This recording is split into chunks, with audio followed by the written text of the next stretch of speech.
Welcome to our October 18th council meeting. Please stand and join us for the Pledge of Allegiance. I pledge allegiance to the flag of the United States of America and to the republic for which it stands, one nation, under God, indivisible, with liberty and justice for all. Thank you, Matt. Please start us off with a roll call. Councillor Halter. Here. Batolo. Here. Savage. Here. West. Here. Hickerson. Here. Zadi. Here. Demas. Here. Robinson. Mayor Como. Here. Councilor's first order of business, I would entertain a motion to approve the minutes from our city council meeting held October 4th, 2022. So moved. We do have a motion. Do we have a second? Second. Second's been called. All in favor say aye. Say aye. Aye. Any opposed? Okay, straight into the bid openings, councilors. Vehicle leasing and fleet management. We have waited and have received no bids. Once again, it's going to have to take another path here. So this is going to move us into the appointment section of our agenda. Mr. President, members of the council, I submit to you the name of Stacy Colvin to serve a third term on the Sweetwater County Joint Travel and Tourism Board. Council Stacy Colvin has stepped up for a third term on the Sweetwater County Joint Travel and Tourism Board. I'd entertain a motion for approval. So moved. A motion by Councilor Zadi. Do we have a second? Second. Second by Councilor Demas. Roll call, please. Councillor Batolo. Yes. Savage. Yes. West. Yes. Hickerson. Yes. Zadi. Yes. Demas. Yes. Halter. Yes. Mary, have your appointment. Thank you, Mr. President, members of the council. Mr. President, I submit to you the name of Melissa Hutchinson to serve the unexpired term on the Sweetwater County Joint Travel and Tourism Board. Councilors Melissa Hutchinson has stepped up to fill an unexpired term on the Sweetwater County Joint Travel and Tourism Board. I'd entertain a motion for approval. So moved. Got a motion by Councilor Batolo. Do we have a second? Second. Second by Councilor Hickerson. Roll call, please. Councillor Savage. Here. Yep. What? Yes. West. Also I here. was reading, Also yes. and then I was trying to talk. Yes. Hickerson. Yes. Zadi. Yes. Demas. Yes. Halter. Yes. Batolo. Yes. Mary, have your appointment. Thank you, Mr. President, members of the council. This is going to move us on to the presentations and proclamations section of our agenda. And item number 1, we're honored to have Candy Pendleton, Executive Director for the Sweetwater Events Complex, to give us an update. Candy? Hello. Thanks for having me. I will try to make this fairly quick. I know you guys had some long agendas recently, so I wanted to give you a quick update on the things that happened at the events complex, most of them also utilizing the campground that's on the city property by the golf course. So quick update, and if you have any questions as I'm going, please feel free to stop me. If not, we'll just cruise right through. Quick reminder on our mission and vision. Our mission is to provide and manage a wide range of quality year-round recreational facilities, services, and programs which enhance the quality of life and economic opportunities for the residents, businesses, and visitors of Sweetwater County. Our vision is to ensure a vibrant, well-maintained facility that offers space for social interaction, embracing change, celebrating people, and enjoying life. And we had a very busy summer this summer. I think you guys probably saw a lot of the activities happening out there. So we started with the Tiffin RV Rally in June of this year. That is the second time they've been on site. They had 618 total units there, all those motor coaches, large motor coaches. And then we rolled right into our second rally, which is the Newmar RV Rally. Looked very similar to the first one, just a few fewer coaches. Hit the fair, and then right into Royal Crown, which is a fraternity derby and roping event, becoming huge, and then into horse racing. So I'm going to touch on all 5 of those and the economic impact they had for all of us in the city and county. So this is one of the pictures that I shared with you all. I sent you, I think, a couple of photos maybe during the rally so you could see the drone footage. So this is drone footage looking from Wataha Park across the way to our property. So those are the coaches that were on site for the Tiffin 50th anniversary rally. I mentioned to you this is the second time they visited us, and so when they said they were tasked with holding their 50th anniversary rally, they said there was not another place in the country that they wanted to go. They knew immediately that it was Rock Springs. They were thrilled with the people here and everybody that they met and how friendly it was, and you can't match the campground with the 50-amp spaces, so pretty exciting. So here are the numbers. The rally dates were actually June 10th through the 19th. We had people showing up as early as May 30th on site to park and wander around our county and our state, and they stayed through July 5th. So we had people on grounds for 5.5 weeks, visiting the area and spending money here, which is exactly what we're trying to do. 618 total units. They stayed for a total of 4,082 nights. And then they stayed an extra 545 days where we offered stay and play packages. So we said, hey, stick around. Gas is expensive. Leave your coach parked here and then go visit all these other places that we have to offer. And they did that. So we took all of those numbers, those rally night numbers, 4,082 plus 545, and multiplied it out by the Sweetwater Travel and Tourism numbers. The state puts together these impact numbers that you see up there. So they say for every night that people are in town, they're spending $198. Seems reasonable. I think if you think about going out and hitting a restaurant and paying for fuel and all of that, it's reasonable. So if you multiply that out, the Tiffin folks spent $916,000 when they were here in Rock Springs and Sweetwater County. That is not economic impact because there's not a multiplier. That is actually money spent here while they were here visiting. 46 states were represented and 3 Canadian provinces. I put the 4 states that were not represented because that's always the question we get. So Maine, New Jersey, Rhode Island, and Vermont. Please note Hawaii was there, which is fascinating to me. Right? So just a great, great trip. Everybody was so complimentary. They had a golf tournament. They went out and took the Flaming Gorge tour. A bunch of them took guided fishing trips. They just had a great time when they were here. As soon as they finished, we started the Newmar Rally. Both of these rallies had public days if you wanted to come out and shop for a motor coach. So this is actually their trade show where they had their units for sale. And it's in one of those big tents that we have there at the complex. So I thought this was a cool drone shot to see those tents and how big they actually are. That black and red and tan unit right there on the bottom was $1.7 million. And it sold the first day. Yeah. Fascinating. If you did not get a chance to come out and see them, I would recommend that the next time we have a rally, you at least come out and walk around because it's insane. It's incredible. I mean, they had what they called a weekender package that was $320,000, and they called it the weekender package because nobody would live in it because it didn't have a washer and dryer and the wine fridge and the espresso machine and all those things that you have to have when you travel. So I'm doing something wrong in my life. If that's what y'all are thinking, that's what I was thinking for sure. So same numbers on the Newmar Rally. We used the exact same figures. Rally dates were July 15th through the 23rd. They started showing up on July 1st. We offered stay and play for them to stay through the fair, and many of them did, so they stayed through August 7th. So again, about 5 to 6 weeks that they were on site. 433 units, 3,511 rally nights, 498 stay and play dates. Multiply that out again by the $198 per night, and they spent just under $800,000 here in Sweetwater County and in Rock Springs specifically. They had 45 U.S. states represented and 2 Canadian provinces. Andy, if I can add something real quick. on Sure. that. I probably shouldn't because you're probably going to get to it. But on Newmar too, they raised a lot of money for various groups in our community too. They did. Over They and did. above And I did that. forget that, so I appreciate that. They that is the group that actually reached out to the Rock Springs Humane Society and Rock Springs PD, the fire department, the food bank.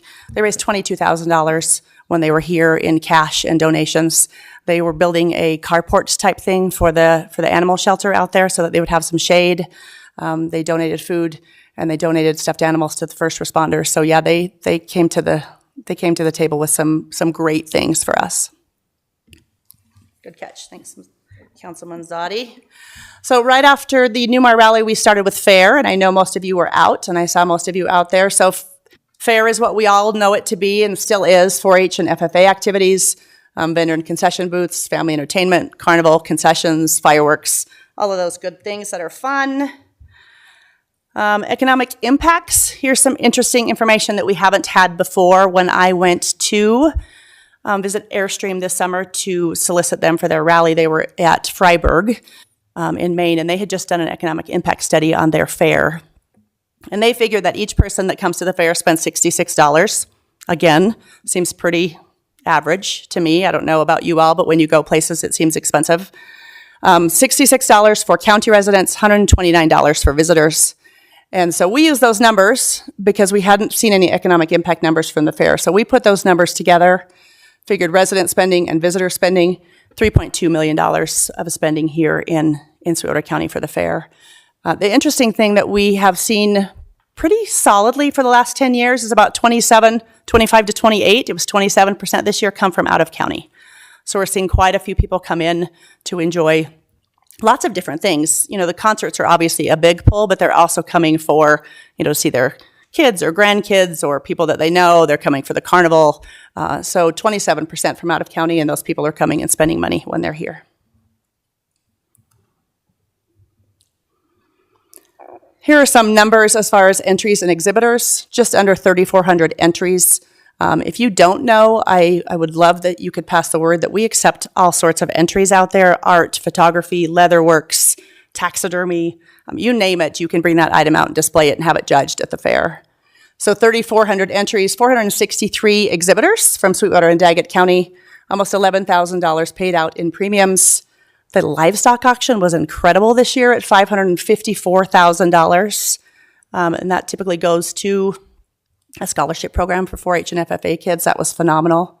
And for the first time in a really long time, we were sold out on exhibit hall vendor space, outdoor vendor space, and food concession area. So obviously the political year helps that. So we did have quite a few political booths, but it was nice to see people out, and it was nice to see the people that were politicking rights out there talking and sharing what they had to share with people. So interesting on the bottom that I will call out is admission, beverages, carnival, and concessions were up an average of 12%. I say that's interesting because the only number that's down on there is beverages. So beer sales is down. We don't think that's necessarily a bad thing. So I want to call out that I think Rock Springs, Sweetwater County has become a little bit more responsible, and we're not seeing people that come out and maybe drink too much for the most part. We're seeing that people are being responsible adults. They're coming out to watch the concert, they're having a couple of drinks, and they're going home. So admissions, carnival, and concessions were all up close to 20%, and beer sales were down.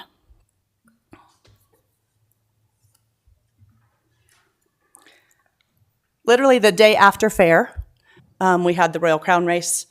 We had 1,500 horses move on site, and they paid out $2 million in cash for this event. For those of you that remember Paul Zancanella, who's been on our board forever, his son Matt Zancanella is the person that put this together. It's a breeder's incentive program, so people that own the stallions are who put in the money. So this is just the breakdown of the money and how that was paid out. It is a 10-day event and growing. So they had 660 contestants from 23 states, 2 Canadian provinces. We use those same numbers that we use for the RV rallies. They had 969 full-service nights, 1,102 dry camping nights. Multiply that out by the $198 per night, and they spent $410,000 in Rock Springs and Sweetwater County when they were here.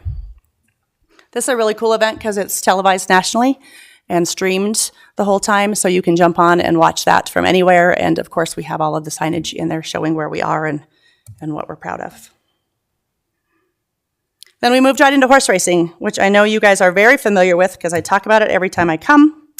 But historic horse racing revenues for the first half of 2022, $950,000, just short of $950,000.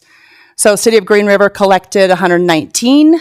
City of Rock Springs has collected 355,826, and Sweetwater County has collected 474,839. So that number continues to rise, and we think with the addition of the new location by the old Sears building, that number will continue to go up. So should be close to $2 million for this year, and hopefully will continue to grow.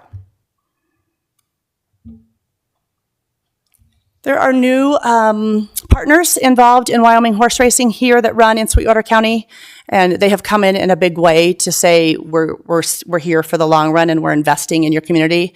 So we have a 10-year contract with them. They will be running live horse racing for 10 years, and they have agreed to give almost $1 million in improvements to the events complex. So the first 5 years, they're giving $100,000 a year, and then that goes up for the second 5-year contract.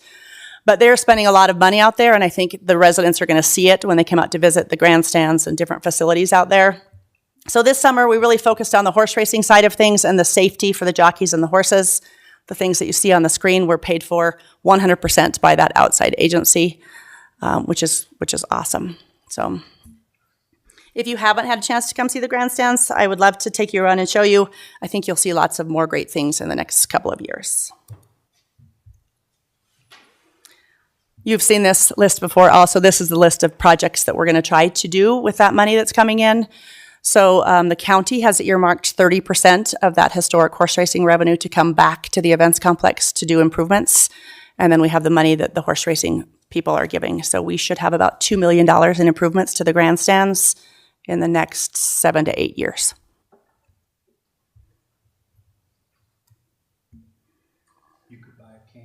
I could buy a camper. Half of a camper. True. So economic impact of those 5 events. So just those 5 events, the economic impact was $5.752 million. And I stand corrected, it's not economic impact. Direct spending in Rock Springs and Sweetwater County for those 5 events was $5.7 million. So we're very proud of that. We hope that you all saw those people around town. We hope you saw them driving through and stopped to talk to people. I know a lot of businesses said that it was nice to see them. They all had on their name tags when they came in. It's just nice to see them downtown. So 2023 is going to be even busier. The Foundation Pavilion that you all helped with and that is getting finished now will be finished in spring of 2023. The Wyoming State High School Rodeo Finals is moving back to Rock Springs for 2 years, so they'll be here in June of 2023. The Airstream Rally, which we have been soliciting for a couple of years, will be here in June of 2023. They expect to have 1,000 to 1,200 units on site, so that will be the biggest RV rally that we've hosted to date. They move in the beginning of June and are hoping to stay and play through the 4th of July, so they'll be on site for about 5 weeks, give or take. They're doing some really cool things with downtown, which I think Chad Banks has shared with you. They're actually doing a downtown day as part of their activities. They're going to come down. Instead of doing a meal at the events complex, they're giving away chamber bucks and asking people to go to local businesses or go have a drink, go have dinner, go do those things. So they're giving away chamber bucks to people to spend in town instead of eating out at the events complex. And then they're doing a park concert in Bunning Park one night when they're here. They have a band that travels with them, and so they're going to provide a concert in the park at Bunning Park one night. So some really cool, fun things. Also working on a downtown parade where they'll start hopefully downtown by the depot and parade through with vintage Airstreams on the day they arrive, and those will all be open to the public. So we'll keep you posted on that. After Airstream, we have a Freightliner rally, which again is just Freightliner is the chassis. Red Desert Roundup Rodeo, Wyoming's Big Show, Royal Crown, and horse racing again. So a busy 2023, and we expect that 5.7 million number will be even greater next summer. And that was it in a nutshell. So what can I answer for you, or what did I not clarify well? Council, questions? Your Honor. Mr. President. So you got people here from Hawaii for the Tiffin rally, right? But not for the Newmar. So those must not float across the Pacific. Right, Is they don't the float as well. Right. What did you say? Was it the next 3 years for the high school finals rodeo? The Wyoming High School Finals is here in 23 and 24. The National High School Finals is here in 24 and 25. Okay. Gotcha. Yes. That's all I have. Good job. It's a busy summer. Yeah. Those are some solid numbers, and that attributes to a great job you and your staff do. It's good to see people in Rock Springs and the commitment to the community raising funds for the locals. Is just hands down, just great to see. I still think that we need a large venue, indoor venue out there for concerts and shows and things like that. But that's another battle that we'll have to fight Down the road. But we appreciate your time. Any other I just comments? wanted to make a few comments if I could. Just to echo some of the things Candy said, when Tiffin was here, I did go out and we served ice cream. And talking to, I can't remember her name, her and her husband who organized the whole thing. She's very organized, very on task. She's very, I think, outspoken and tell you what she thinks.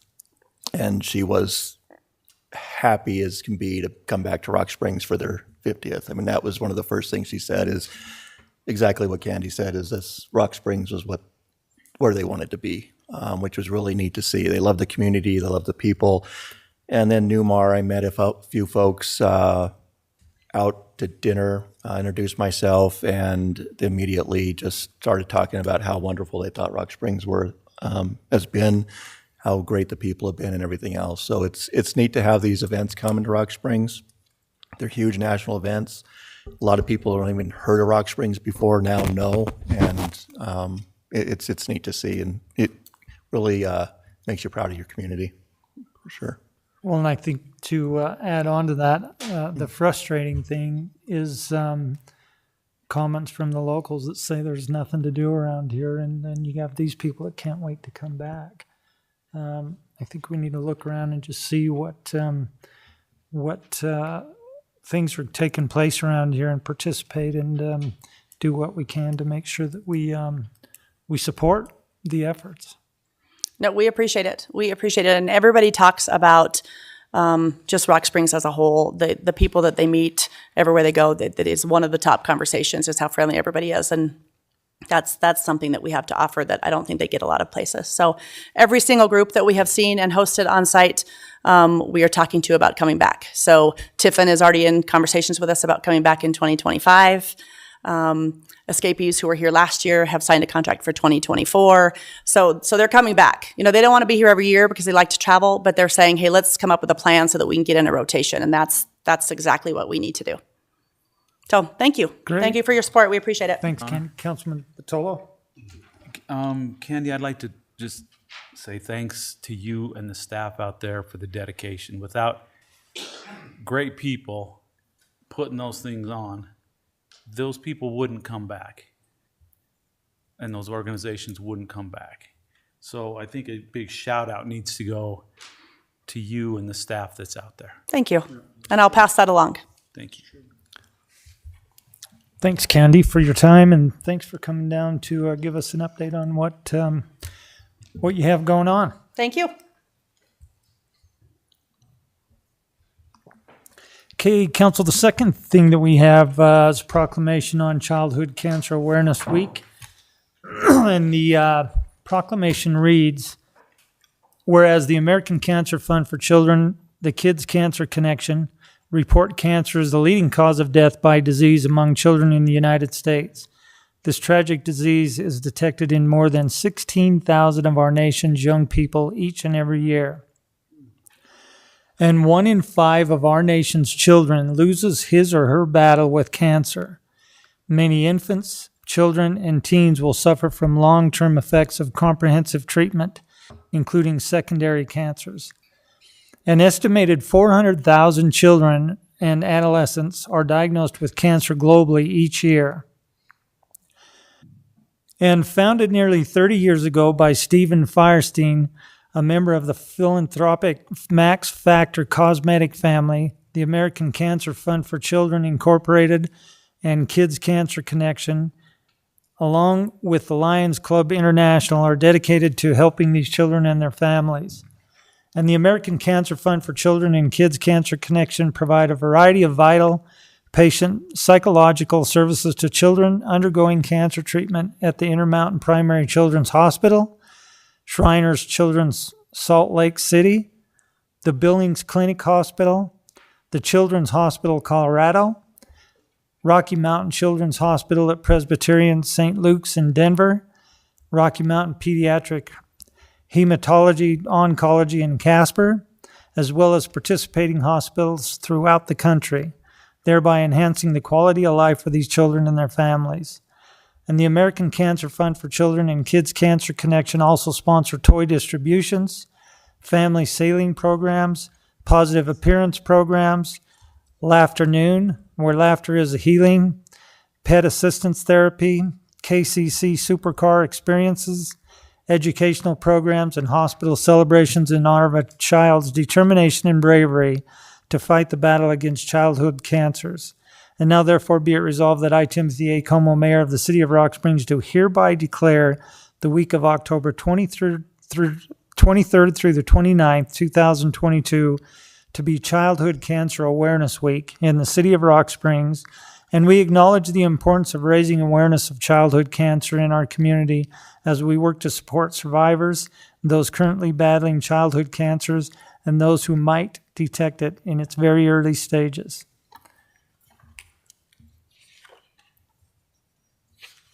We have spent a lot of time between the different diseases that each and every one of us know that have affected people we know, family members we know. So keep that in mind and support these entities that try to do what they can to make sure that we battle childhood cancers, breast cancer awareness, prostate cancer, and all the cancers that are out there. We have a great facility at Memorial Hospital, and we just want to make sure that everybody's aware of the need to catch these early and to support those entities that continue to work to find cures. Okay, this is going to take us into our public hearing section, and we have one public hearing to gather public view and comments on proposed massage parlor and massage therapist regulation ordinance that will be acting under ordinance 2022-13 and 2022-14. And I would ask, is there anyone here tonight wishes to offer input, comments, suggestions? Now's your time to do so. If you do have comments, just please come down to the microphone, state your name for the record, and give us your comments.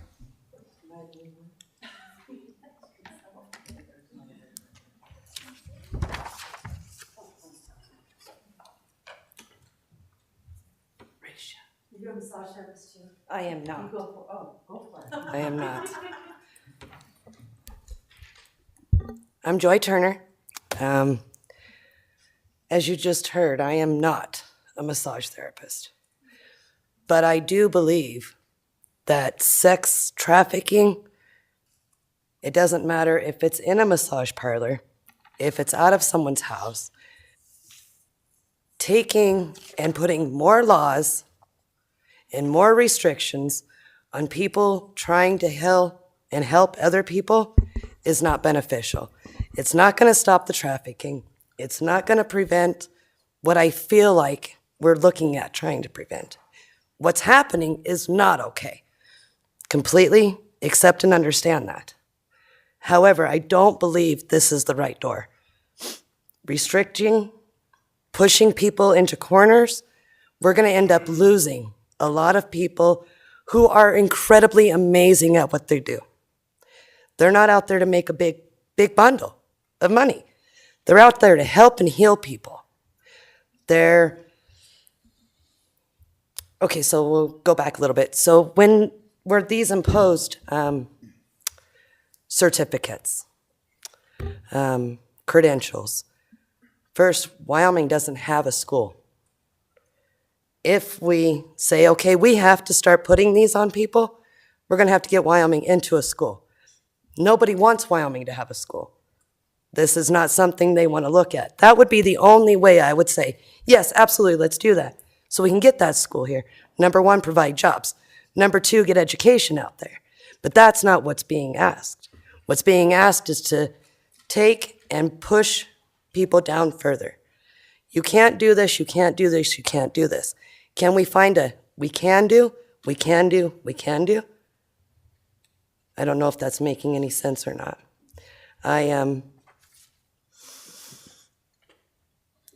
If you can tell, I'm a little nervous. Never done this before. But I'm very, very passionate about it. Reiki, there's a lot of modals that go into not just massage therapy, but energy therapy. And if we put a sanction on massage therapy, it's opening a door so other things can be tagged. And you can't put it in there without an understanding. And there's not an understanding in quantum physics, in quantum theories in general. And that's where a lot of this works from. We're trying to, in my opinion, push down something that we don't understand. with the sense that it's sex trafficking. And I have a really hard time understanding that. Personal opinion. Thank you. Joy, did you read through the ordinance? I did. Do you have suggestions that in the verbiage that you would make? The reason why we have these public hearings and why it goes on through 3 readings is just to gain input from the public. And of course, this came to us through Sergeant Michelle Hall and some needs through the county's office that we needed to add, which we agreed on, and it seemed like others around the state were doing it. But you made some comments about pushing the good therapists into a corner, and maybe we chase those people away. Do you have language that you would suggest? Are you just saying to eliminate the verbiage on requiring the licensure? That's a double-edged sword. If we had proper classes, proper teaching, I could say yes, we could operate from there. We don't have those here. Most massage therapists that are here came from other states. They had to come from other states to get a certificate, or I can't remember the other C word, in general. So if there were a way that we could, through the state of Wyoming, license a massage therapist, yes, I feel that would be fine. But there isn't a way. So I don't know. I believe that the verbiage in general needs to come out. I think the whole topic itself needs to come out and brainstorm a different direction. Councilman Zadi? If I could, and just to clarify this for everybody in the audience too, we're looking at 2 ordinances here, where one is adding to the definition of what sexual contact in that is. And and that was one that Sergeant Hall had requested that would help her, I believe, tremendously in what she's trying to accomplish. The second ordinance is where we're talking about licensing and regulation of massage therapists and that needing to pay a fee and get background checks and everything else. So I just wanted to make sure we're all on the same page and know we're talking about 2 separate ordinances and what those are about. So Understood. And I think most of mine is coming from the 14th. the second. Yes, and it's still applicable to the 13th in that we're still looking at massage therapy being the issue. It's not going to matter if they're certified, if they have a certificate, it's not going to matter. They're still going to go do what they want to do. It's not even the massage therapist so much as the morals. And if we could address people's morals, that would be wonderful.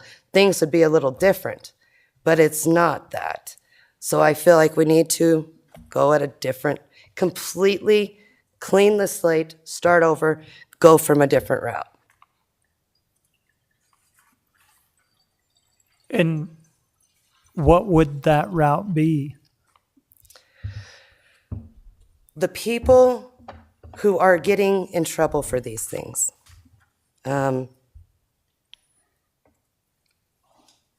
If we even look at it from a school point of view, we're taking a box of apples that there's 2 of them are bad and throwing out the whole box. The people that are doing these acts and who are attached to these acts, they're the ones who should be being penalized, not the whole basket. Right, and as Councilman Zadi made a referral to, that's the intent of Ordinance 2022-13. To a degree. I've been on the planet for a minute, and I know that these little openings cause it to spiral out of control. I feel like now is our time to stop it, cut it off at the head before it gets out of control. I can see this going very south, very fast. Your Honor. Mr. President. So part of the issue with, maybe it's just a few select individuals or whatever the case is there is no enforcement option. So we can't make any, change in that realm, which is where this came from. And that's why you have a public hearing so that we can, obviously we're not specialists in massage therapy. So the more of you that show up and, voice your concerns, what you like to see, the better, because that allows us to, try and solve both issues, if you will. But right now, nothing's being done because we can't. There is no rules or ordinance regulating such. So that's kind of why we're here to address the issue and have, some backbone to actually be able to follow through with it. Understood and completely see. Yeah. I see a devil's advocate side. I don't see why we can't throw it under prostitution, because that's technically what it is. They're being paid for a sexual act. Why it can't be charged under prostitution? Well, I don't have a response for that. Mr. Beckwith, do you have a response? Mayor, Council, yes, I do. I first of all like to address the notion of throwing the baby out with the bathwater and getting rid of a bunch of people. That is not the intent of the ordinance, and that's not what's going to happen under the ordinance. In order to get a license, and all we're asking, and this is all we're asking. Oh, thank you very much. Sorry, I need to get a little bit closer to the mic. I think that all that the city would be asking is that you file an application and demonstrate that you have had some training in massage therapy. And here, let me, if I could, read from the ordinance itself to dispel any sort of misunderstanding we may have about what is required to get a massage therapist license. You're referring to 14, correct? Yes, right now I am looking at the 2000, what is the hearing number? Yes, that's correct. So under the requirements to get a license, this is what you have to have. And there's a series of them, and it's pretty broad. Proof that the applicant has passed the MBLEX examination administered by the Federation of State Massage Therapy Boards, or has completed a massage therapy affiliated curriculum at a school that meets the following requirements. A, the school's massage therapy affiliated curriculum must be reviewed, evaluated, and approved by a national or international professional massage therapy organization, or the school must have a current accreditation status issued by an accreditation organization recognized by the U.S. Department of Education, the Wyoming Department of Education, or have current accreditation status issued by a national accreditation organization. So what the city is asking is that if you are going to practice as a massage therapist, that you at least have some formal training somewhere. Otherwise, anyone can simply hang up a sign that says massage therapy open, and anyone can be a massage therapist without some minimal requirement that they have some sort of formal training. So I don't believe that there are many massage therapists working in the city of Rock Springs that haven't had some sort of formal training. And as to, additional regulations and so forth, the reason that we're going at this relative to massage therapists and massage parlors, if you will, is because that is precisely the avenue that is used by sex traffickers to traffic human beings. And so by regulating massage therapists and the massage therapy industry here in the city of Rock Springs, we will be able to weed out those individuals who have used that specific industry for human sex trafficking. So this gives us an ability and gives law enforcement an ability that they have not had before. And this is why this human sex trafficking has persisted in our city, because we have not had a mechanism to go after those massage establishments who do in fact practice human sex trafficking, and you're using essentially human slaves, human sex slaves in their establishments right here in our own city. This is really the only way to go about it. I don't think that anyone wants to regulate or over-regulate anything, but at some point, as we all know, regulations become important. So especially when we're talking about human sex trafficking, and so it becomes a cost-benefit analysis to our community. Is the cost greater to our community if we simply ignore it, or do we benefit by dealing with this? And really the benefit that we receive from having the ability to regulate this far, in my opinion, outweighs the cost that we pay by having to require individuals to regulate, to sign up and get a license and show that they've actually had some training in massage therapy. It's not a stringent curriculum that we're requiring. We're not requiring any minimal number of hours or anything. It's just a minimal regulation with minimal cost, annual cost, in order to keep those individuals out of this industry that give this very good and decent industry a very bad name. Your Honor? Councilman Zadi? I've got a question. I understand the change of definition. I think that was the one key and the main thing that was needed in order to prosecute those who are doing illicit things. Going after massage therapists, regulating them, forcing them to pay $100 for a license, get a background check. How's this enforced? That's my question. We're not going to send our police force out there to start looking for new massage businesses opening up. Basically, what regulation is going to do is just really put a burden on the law-abiding citizen and the person that wants to do the right thing. We're going to end up driving the illicit behavior underground, and where are we at that point? So that's where I have a problem with this. I'm all for changing the definition and doing whatever we need to do to include it into a form of prostitution and prosecute that. I think that's the key that was really the main driving force behind Sergeant Hall's request. Is that accurate in what I'm saying? That definition was the key. So regulating this, and I go back to, we regulated, I'm not calling massage therapists or equating them to strippers or strippers to massage therapists or anything like that. So don't take me wrong here, but I am going to compare this in that we did do licensing for dancers. I can't remember what the reasoning was for that, and now the question I have after this comes up is, what has been the benefit? Do we know? Can we quantify what that change in regulation has done to prevent whatever we were trying to prevent in the first place? I don't know that there has been anything. And how's that enforced, other than maybe bar checks and officers just randomly checking IDs and licenses and that?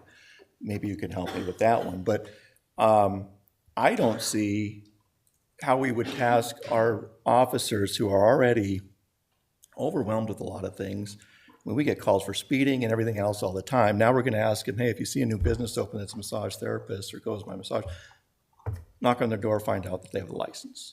So the regulation, the enforcement of this, I don't think makes sense. I don't see how this changes anything. People are going to do bad things, they're going to do bad things, and we're going to end up driving it underground and really putting a burden on businesses who are already taxed with a lot of regulation as it is. So that's, someone explained to me how we would regulate this.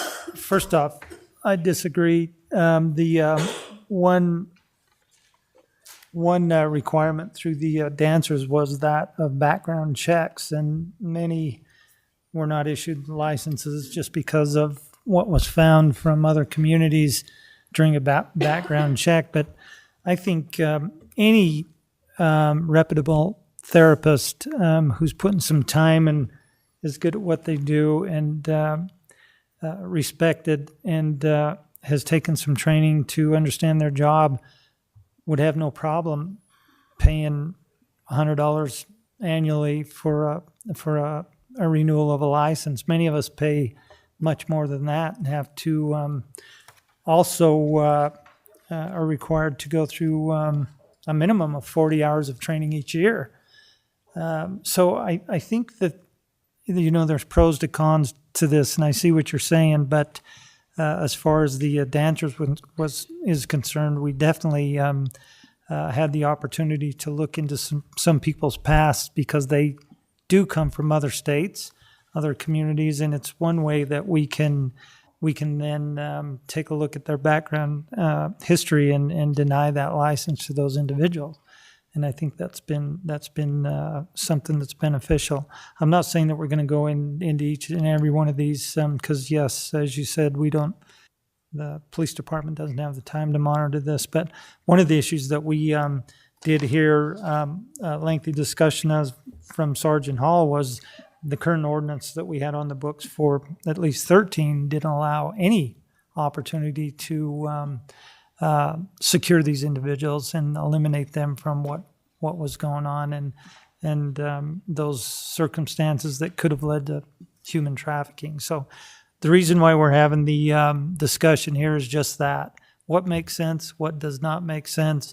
Through 3 readings of these ordinances, we're going to fine-tune these ordinances and try to add comments from everyone that wishes to comment, and hopefully come up with an ordinance, 2 ordinances that make sense and that are beneficial to law enforcement, yet beneficial and protect those people that are doing a good job and offer those services to our community. May I comment? Go ahead, Joy. Again? I really appreciate it. You stated it so much differently, but the same words. Back to the, how are we going to hold, okay, so guns, we have a lot of rights that are being taken from a lot of other states. Wyoming is not so there. But the people that are still killing students are not buying them the way they're supposed to. So you had mentioned we're going to drive them underground. I think that that's exactly what would happen. The people that are doing the right thing shouldn't have to pay $100 because they're doing a right thing. They shouldn't have to prove that they're doing the right thing. The people who are doing the wrong things should be punished for doing the wrong things. So again, I still think back to the prostitution. It is still an illicit act, sexual illicit act. Let's go under a prostitution, revise the prostitution side of it, not massage therapy. Point taken. I still think you could relate this to many professions around the community that are required, as I said before, to have numerous hours of annual recertification to maintain a license, pay a fee. And I get what you're saying. I just think if this is some certification or profession that someone wants to be considered a professional, it's very minimum and kind of safeguards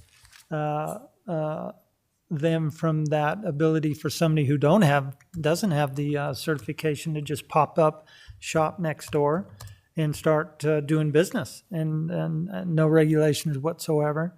And you're going to have both sides of the story, I'm sure. But Absolutely. And I totally agree.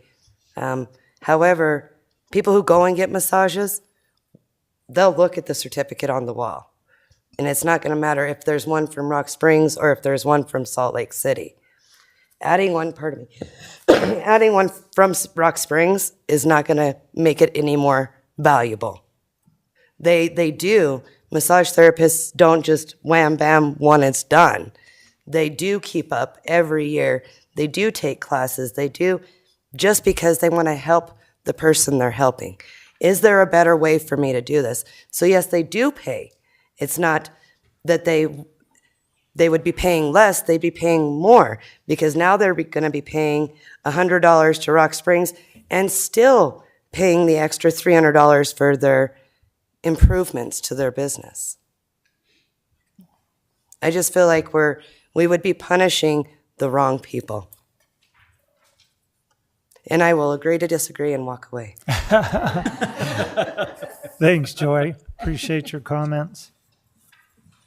Anyone else? Hi, for those of you who don't know me, Tammy Curtis Morlock. I've been doing bodywork and massage for over 22 years. My family is from here. I'm thinking that I'm probably talking for a couple of the other massage therapists that are here that are from Rock Springs. My education, I started back in my 30s.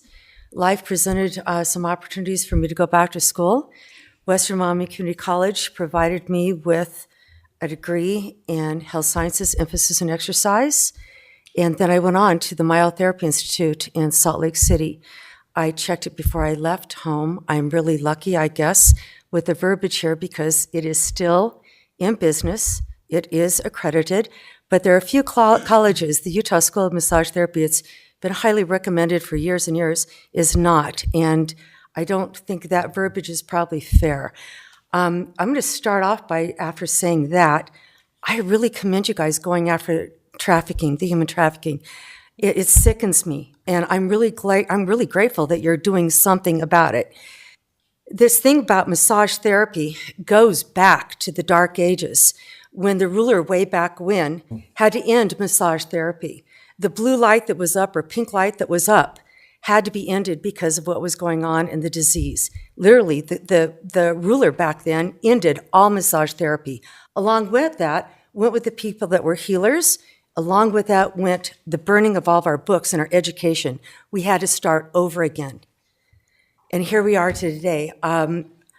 My thought process of reading over all of the verbiage, there's some things that are contraindicated. I've been paying for my city business, and it's displayed in my business.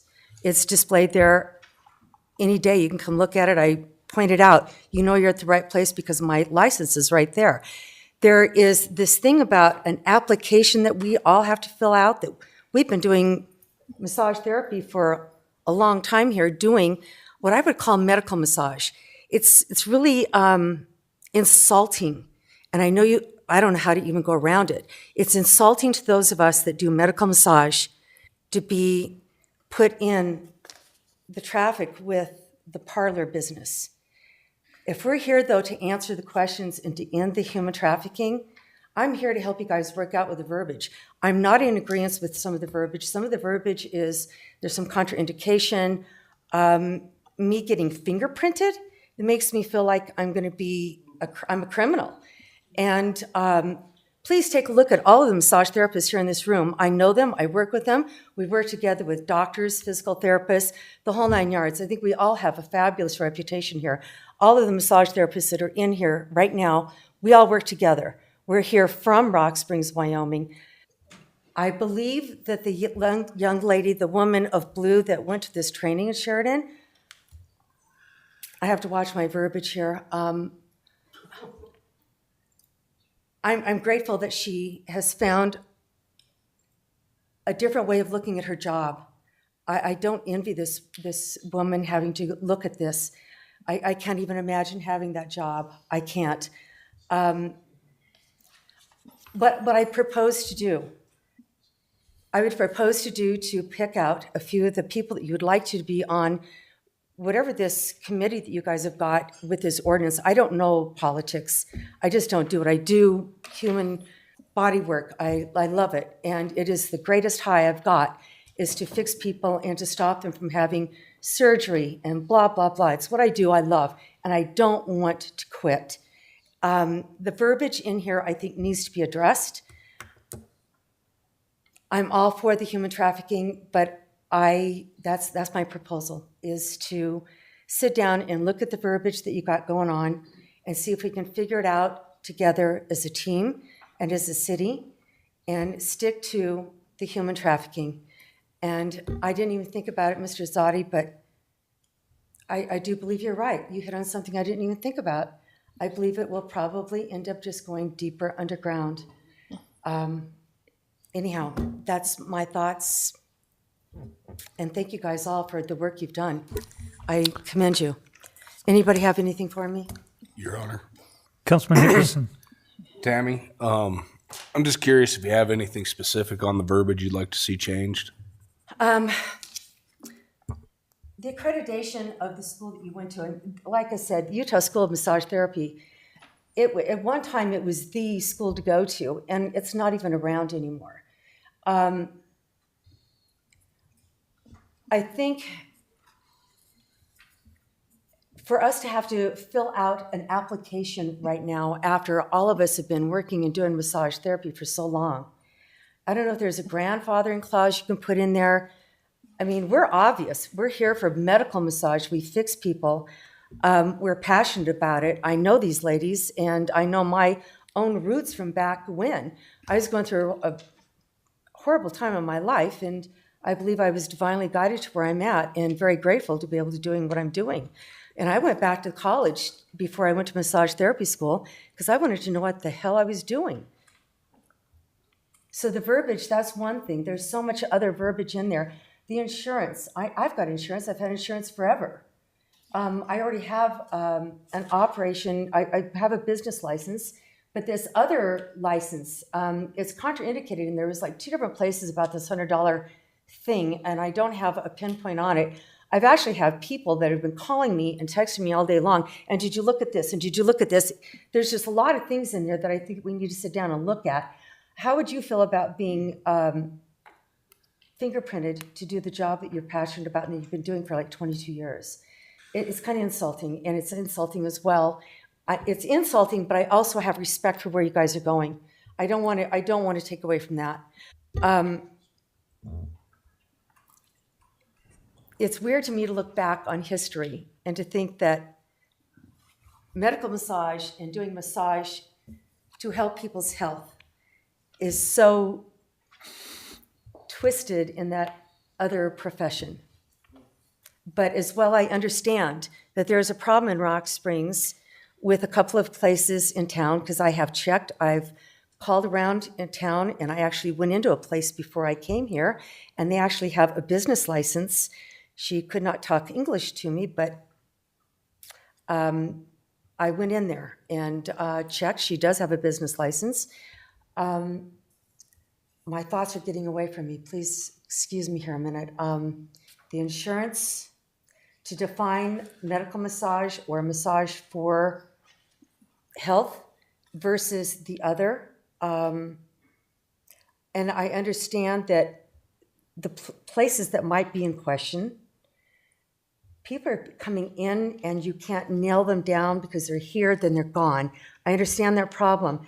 And in my mind, I'm sitting there thinking too today, how could Casper bust and eliminate a massage therapy place that was there in wide open? They got rid of it.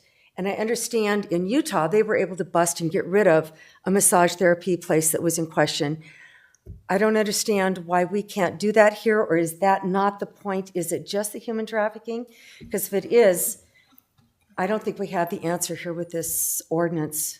If I could, Your Honor, Councilman Zadi. the reason why we can't here is the definition of what is sexual contact. And that's what Ordinance 13 addresses. It changes the definition. So I think along maybe the same way you are, that if we just passed 14 alone with the massage therapist ordinance, it doesn't change anything. It's not going to affect anything. You could be a licensed therapist and still do illicit things. The key to this, and the ordinance that fixes this, is 13. 14 doesn't really do anything, in my mind, as far as regulating this or giving us the teeth that we need to prosecute somebody for doing something improper. All 14 is doing is making you get fingerprinted, pay $100, get a background check. It's not going to stop anything. So it's 13, I think, that Except is insults really the the ones that key are doing in the definition change. That's what's going to trigger Yeah. a violation of law. So, yeah, I struggle with 14 big time. And you mentioned a few things, and I've only started on some of the things that I question, so. Again, my solution is if you would like some of us to sit down and go over it with you, I don't know if we'll be able to answer to get down to the specific of your human trafficking, which I commend you guys, I think is great, and to be the first in the state of Wyoming. And Tim, did you have another question for me? Tammy, you've been in this business for 2 years. 22? Would you like me to tell you more about my education? No, what I'm leaning to is, you I'm mentioned pretty a proud of it. grandfather clause, and maybe Yes. that's something that we should consider is, those locally who've been in the business for 10 years or more, something like that. I'm just throwing stuff out there. Because, What about the new ones? so I believe any new one should have to go through the process. I think, first, let me tell you what you're going to have, and I think you're many of us are not thinking about it. If you're in a profession, and you consider yours a profession, correct? I'm a professional. And you have a lot of experience and education in what you're doing. I do. And then getting back into the other realm of, say, a licensed engineer. The same thing who, when they Right. run a business, they have to pay a fee, renew their license. They have to renew a license at the state. They have to go through 40 hours of, is it 40 hours? I think, Paul, you guys have to go through 30 hours of training every year. Then you're going to have those individuals come in here and say, hold on, I'm a professional, and why do I have to do this when these people can operate their business and they don't? I think it's a minimum thing for somebody new wants to come from out of state and set up camp and wants to do a business. I think they should have to have a background So I'm check. going to question you on that. Honor. How does that have anything to do with human trafficking, though? No, I'm just talking about 14. 13, you're exactly right. I think 13 is the one The that, education, though, I mean, Tim, I can tell you that I have looked at, and I think you can qualify this as well with engineering. You go to school and you've got a baseline. I can tell you my best education has been my people coming into my office. They've got a problem, and I'm going to go search in my trigger point book, or I'm going to go search here, and I'm going to find the answer to that person's problem. right. Same thing with engineering, and same thing with a lot of other places. That's my baseline. Yeah. My education is my base foundation. And I guess I can see having a group of us get together and qualifying some of that verbiage for you. So we've got a place where we can start. And I think maybe And that'd that's, be good for Rock Springs, but I don't think it has anything to do with human trafficking. no, and once again, I Honor. reiterate the same thing. I think 13 is the one that actually adds some benefit to capture the trafficking. Councilman Savage? So, if, and there's a lot to read, but anyway, if you look in the 14 on 10-12-13 on, is that right? Section D, an individual who has practiced massage therapy or bodywork may, upon paying a fee of $60, be granted a massage therapist license to practice in the city without being required to take an examination if the applicant provides evidence satisfactory to the clerk as followed. And one of the things is, has been practicing in Rock Springs for at least 2 years prior to the effective date of this ordinance taking effect. So I think that's one of the things that you were talking about. And then it also goes into exemptions for professional practices, working for a physician, a chiropractor, Right. that kind of thing. One of the things that we're always looking for the 100% solution to a problem, but it's really a false argument. If we could make things 10% better in the human trafficking, that would be a good thing, or 15% yes. better. And if this helps to get that verbiage Right. down, I'm all for it, and I'd love to be on board with it. Yeah. So anyway, I think if people, and I mean, these things are hard to read, and it is, And I've been getting texts throughout the day, and I've got clients texting me saying, "What are you going to do Yeah. about this?" You Yeah. understand that, but again, I'm going to end here with the fact that I think if we had a group of people together, Right. massage therapists, Right. chiropractors, whoever Right. you'd like. I mean, we could get the medical profession and the young lady that went to Sheridan and did her training. Yeah, it'd So- be nice to be acknowledged on all of it. You mentioned earlier, Tammy, you do work with physicians. Oh, yeah. They refer, it's been a long haul, Tim, that they actually see that we can make a difference. And I think we're seeing it more and more all the time, that physical therapists are referring us, chiropractors, medical doctors. I've got medical doctors that send their clients to us. So maybe that's one word that we could consider, and well, obviously we're going to go through 3 readings of this, and if we feel we still don't have it right, what I'm going to do is schedule a workshop to pull everybody together and talk about this. But maybe that's one of the additions we could add under 10-1214A, physician referrals. How would you like that verbiage? Please pass that by me. What I'm saying is, if you don't directly work underneath a physician to be exempt. from Oh, that, yes. Is those that Yep. acquire physician referrals. Because obviously, if you're getting a referral from a licensed physician, you should be exempt, I would think. It's part of what you just said. They understand that it makes good sense. You can heal, you can do the work that's needed. So I think physician referrals should be added into the language under 10-1214A. Rick, could you make note of that? Certainly, Your Honor. I'd also like to, if I could, and perhaps our guest would like to address this as well, and I do have a suggestion about some language here, but we received an email from Jacob Smith, and he writes, "Dear City of Rock Springs, I will first say I do morally object to human trafficking and massage parlors doing sketchy things. However, all the consequences of this proposed ordinance need to be addressed. The average career of a massage therapist is 7 years. In towns like ours, we do not have enough massage therapists that have gone through schooling to cycle through them every 7 years. With these regulations, we would have a shortage of massage therapists in the area, and it would drive prices higher. With massage therapists already busy and scheduling days or weeks in advance, it will make getting a massage in Rock Springs not only more expensive, but harder to get. Imagine having a back injury and being told that there are no openings in Rock Springs for a month. I own a chiropractic office in Rock Springs. I have 2 massage therapists that are trained in my office to do therapeutic massage on patients.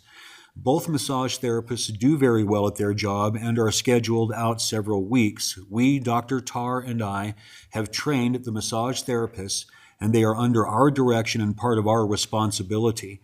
Requiring them and or future massage therapists to go to school would be a huge disservice to the community, cost the community more money, and rob injured people the opportunity to get massage because of the flooding of people into massage therapists that are left.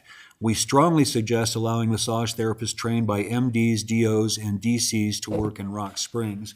And Mayor, we already have some language in the ordinance that exempts physicians, physicians' assistants, surgeons, chiropractors, et cetera. Right. And I would suggest adding some language that would exclude massage therapists that work under the direction of a chiropractor or a physician in their offices.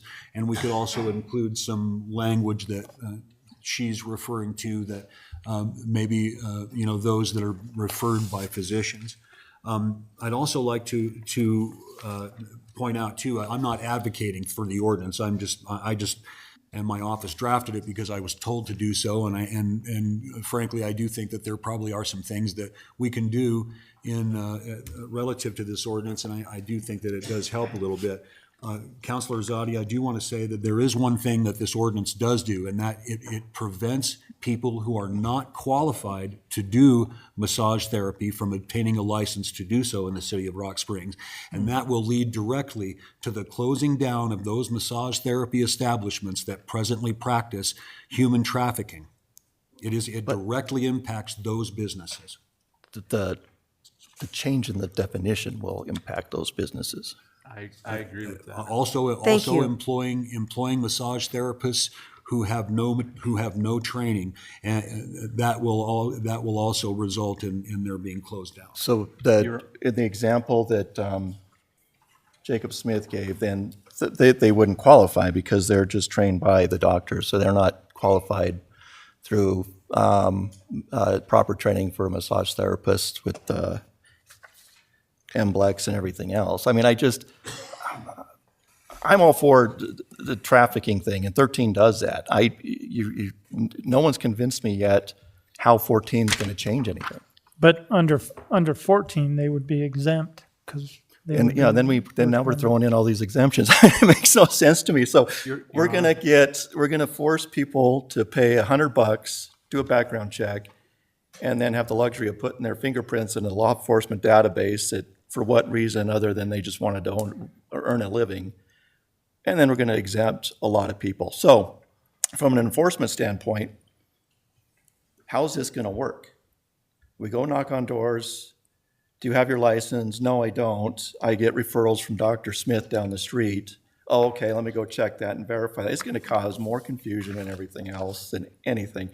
To me, 13, let's start there. Does that solve our problems? If it doesn't, then let's continue on to something else. But I think Your Honor. 13 addresses the issue. 14, no one's really convinced me as how 14 addresses the issue for human trafficking. Councilman Batolo.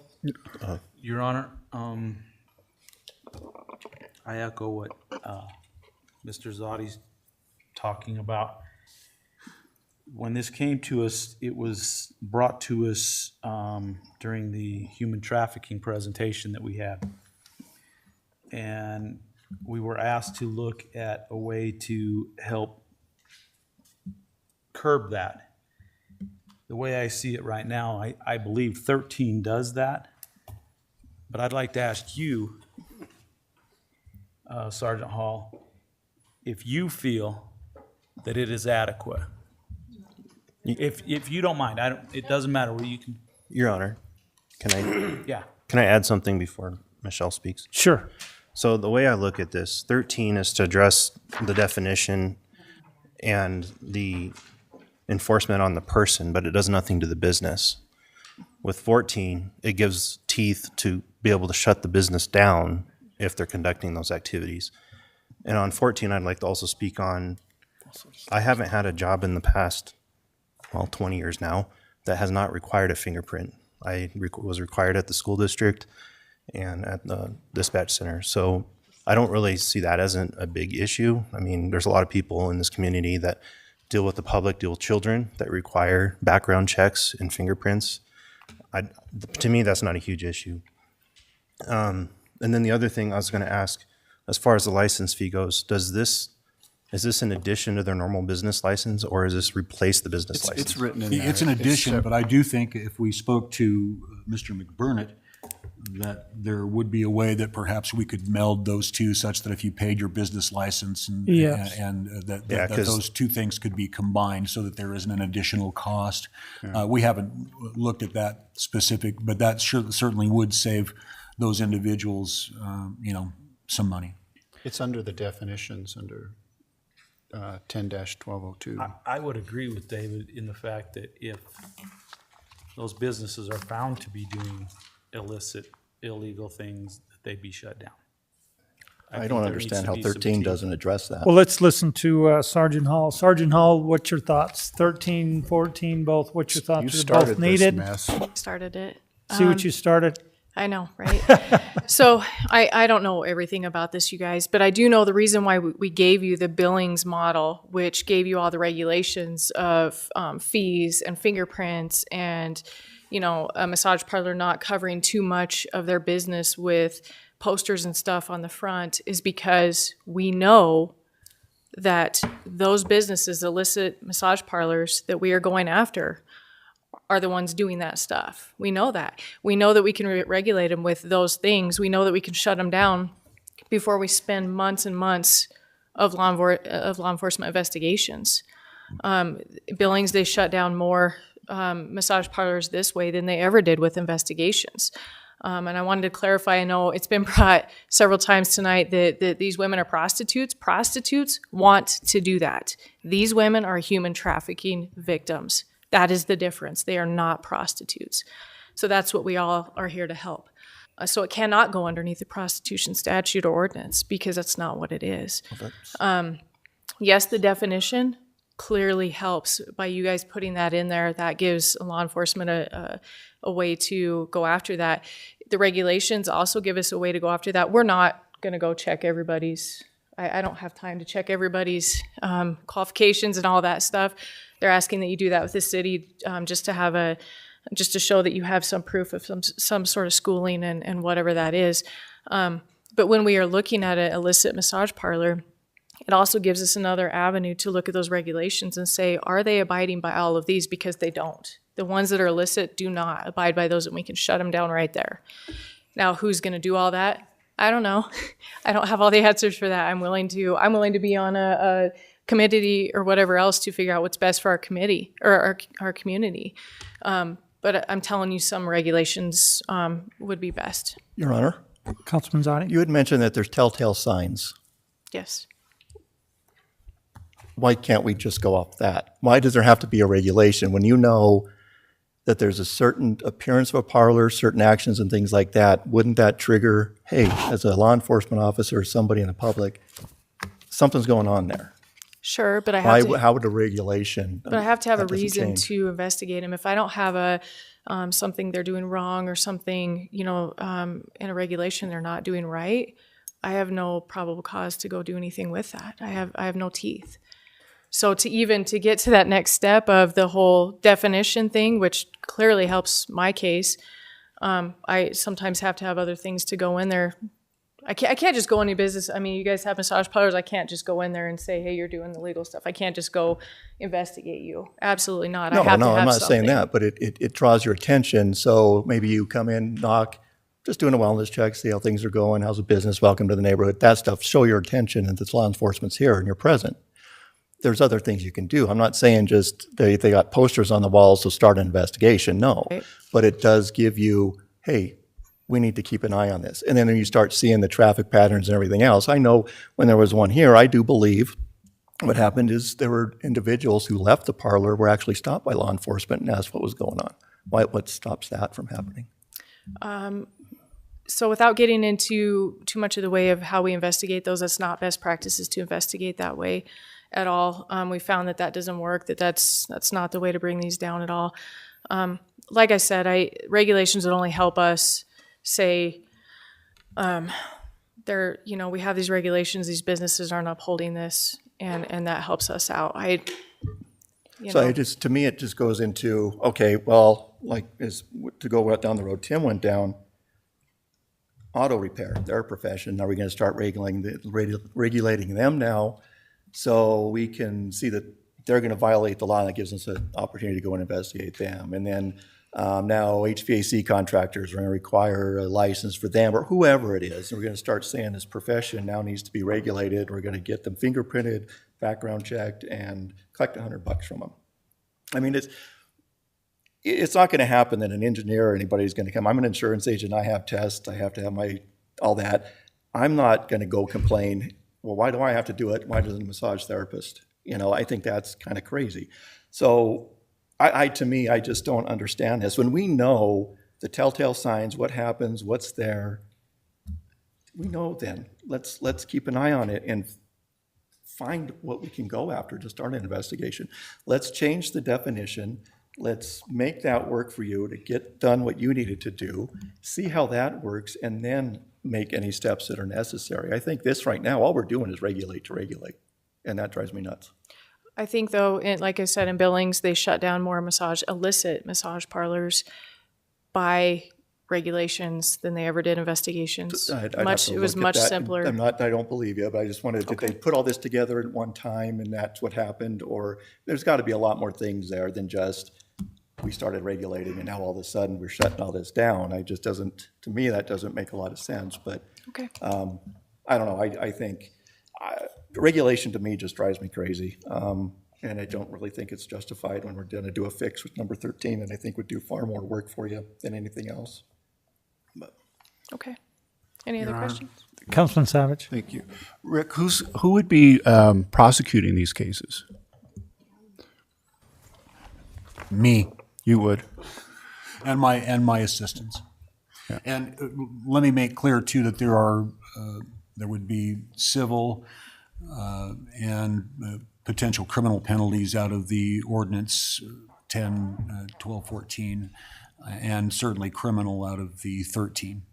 Because when you hand the case over, I think the prosecutors would have a better idea of what regulations we need and what ones we don't than us up here. If I may, Counselor, we did take the Billings model, but we also looked at several other communities. We didn't just take the Billings model and adopt it. Actually, I felt that the Billings model was a little too stringent, and that's why we ended up with what we ended up with, because I did feel that it was just a little too intrusive, especially considering that we do have an active local community of massage therapists. So we did try to make it a little less stringent. Basically, what we tried to do with this is just make it so that if you've had any kind of training at all, that you can probably qualify to get a license and pay that $100 a year. But it does, as Michelle pointed out, it does give the chief enforcement officer, which is the gentleman sitting across from me here, Bill, the authority to go in and check licenses to make sure everyone has a current license, and it does in fact directly impact these types of businesses because they won't comply with all the regulations. And I agree that type of human trafficking will probably go somewhere else, but it won't be in a building in our community under the guise of a massage therapy outfit. They're going to have to go somewhere else. Any other questions? Your Honor, can I add one comment? Sure, Chief.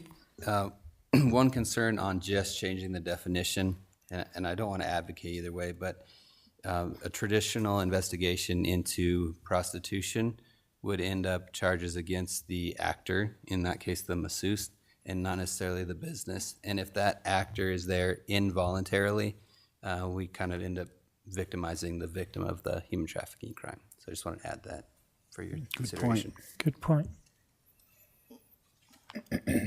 Can't we add that to 13, public morals and decency, that it's the business and the person? I mean, I don't see still again on 14, you're going to get a fine of, what was it on 14? You're not going to get charged for human trafficking under 14.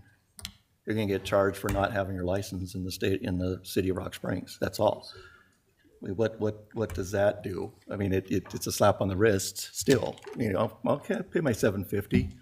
And I'm happily moving on my way. That doesn't accomplish a human trafficking violation or anything. If I may, Counselor Zadi, I appreciate that. You may only have to pay a fine on your first offense, but by the time you get to the second or third offense, you will be looking at jail time. So the penalties increase over a period of time, and I can't imagine that anyone would want to continue to practice under those circumstances, especially a reputable massage therapist.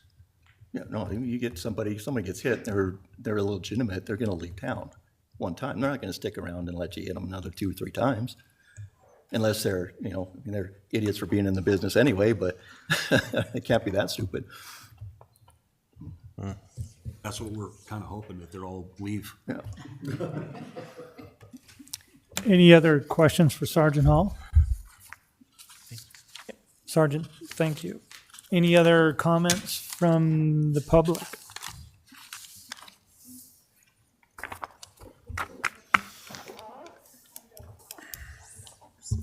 Not going to get out of here. My name is Bruce Macy, and I've got some problems with this ordinance as you've got it written. Number one, in there, they they have a discrepancy that in one place calls for a 1-year license renewal and another 2-year license renewal. So that's just cleanup stuff there. But like on the insurance, where did they come up with a $300,000 figure for insurance? They're putting that out as a requirement. And is that more expense added onto these people by increasing the amount of insurance they're supposed to carry? The other thing that I really got a big problem with is the fingerprinting. David seems to not have a problem with it at all, but this is getting to be somewhat of an Orwellian society that we're living in. And I don't think that it's proper for me, without doing anything criminal, to have to give up my fingerprints or DNA to anybody unless I've done something wrong. And I don't think that's the same with these people. They haven't done anything wrong. Why should they be fingerprinted? I mean, if it's a requirement for the school district and you want to work for the school district, that's your option. So why should anybody else have to be fingerprinted for nothing? The one thing that I think that is kind of insulting is you put these people in there and given exclusions for all kinds of professionals. Well, these are professionals. They're licensed. They've been in business for forever. If you want to ask their clientele whether or not they're professional, I'm sure we could get a couple hundred of them to show up here and explain that to you. because I'm sure they've all got at least that many clientele between them. And another thing, I think it could be simplified in one ordinance by requiring that people with these massage parlors or massage businesses, instead of having to be fingerprinted, put it up to where their licensing is required to have a proper ID to match their certificates on the wall. If they have to have a Wyoming driver's license or a Wyoming pictured ID, and you can hold it up against the degree on the wall and it doesn't match, there's a reason to arrest that person right there. They're falsifying documents. And it's also a reason to arrest the owner or the proprietor of the business because they're allowing that person to work there. You could take them both in at that time, then fingerprint the bad people because they've been arrested. And you could do a background check on them to see, gee, they've had prior arrests for this same thing. We can run them out of business right now, not 3 times down the road. And I think that would be a legitimate way to handle that. And it could all be done probably under one ordinance rather than pick on these other people for that same thing.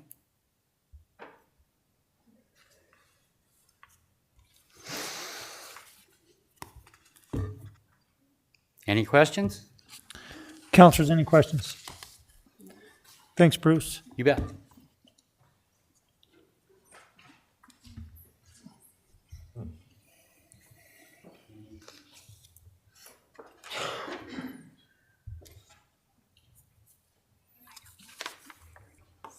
Hello, I'm Misty Hay. I also, like Tammy, have been doing massage 2 months shy of 23 years. And multiple amazing therapists in this room, multiple people in this room who've had massage, which I feel like under my establishment or any of the other great therapists that are in this room has been on the up and up. I don't feel like Ordinance 14 or -14 is going to cure the problem that we're after.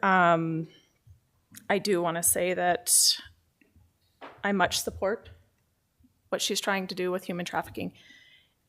I also, to kind of reiterate some of the things that have been said, this ordinance either we need to have a committee and reword it, or go with 13 and not 14. If an officer walks into an establishment, I guess let me back up a little bit and a small piece of education for the room. A masseuse is who maybe we would be targeting. A massage therapist is not who we're targeting.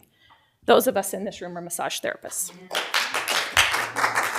Secondly, a massage parlor is who we would be targeting, not a massage business or massage establishment, which is, again, where we all work. So those two things, just as a little bit of education on massage for those who don't know. Hell, we could have solved the whole thing if we had all that figured out. Yes. So it's very offensive to me to be called a masseuse because I don't work in that fashion. And for 23 years, that's not been what I've done. So what I do is help people. I work along with, like Tammy said, I have many chiropractors that send people to me, many physicians that have sent people to me, but I also just have people that know I've been in an automobile accident. I've been hurt. I'm, aching and paining and I'm active. I do this and that, whatever. They're coming in to be worked on and don't necessarily need to be sent by a physician.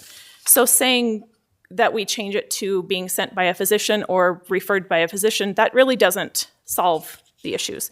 Because, any of you sitting in front of me or in this room, you know when you're in pain and you know when something's hurting. And if you go, I'm going to have a massage, that's going to make me feel better. I'm going to go to chiropractic, that's going to make me feel better. Those two combined, fantastic. So we don't need to go to a physician to know that we're in pain and be sent to a chiropractor or a massage therapist per se. So I would be willing to, as Tammy stated as well, I'd be willing to sit on a committee if that were to be the route we have to take and the kind of thumb down on our head that we have to take and we have to revise this. The way it's currently written is not advantageous for any of us. I feel like it's also going to be pushing those who are doing illegal things further down. They're going to hide somewhere. They're going to hide things where they can. If somebody in uniform walks into an establishment where something is going on illegal, they're not going to come out and say it. You're not going to know unless you're in a treatment room with them behind closed doors that something's going on, or you're hearing, or you're having comments or reports back to you. Just simply walking in the door with your badge and your gun on your, waist and looking official to them, well, they're going to come with you or come to you with more of an official business rather than an illegal business. So that to me, stepping inside the doors is not really where it's at. I feel like with 13 is more what you're after, and maybe we need to reword that verbiage to be sex trafficking, not just prostitution, which I understand what she's saying is not one and the same. So I know there's a lot of other people that probably want to talk, so I won't waste any more time, but to voice my opinion that I'm in agreement with what the others have said, and I don't feel like that Ordinance-14 is doing any good for the community and those who are upstanding massage therapists within the community. Thank you. Thanks, Misty. Any others?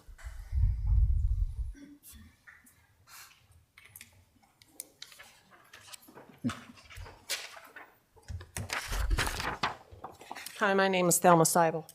I'm not a massage therapist, but I did send one to school, and we did pay out a small chunk of change to get her there.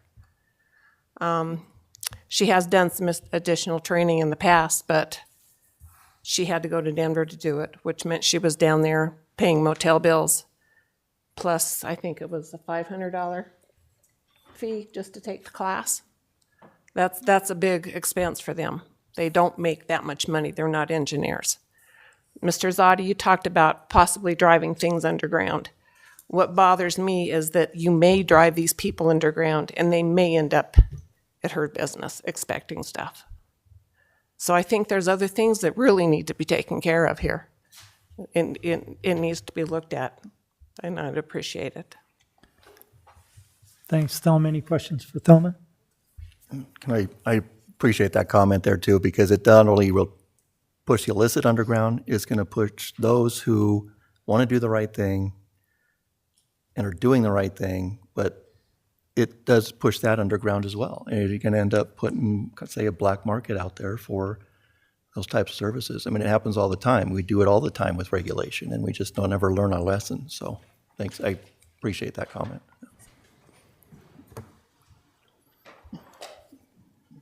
But I think also we do have pretty much black market as it is right now, because I would imagine if those that are doing the illicit acts, they are very much aware that they're illegal.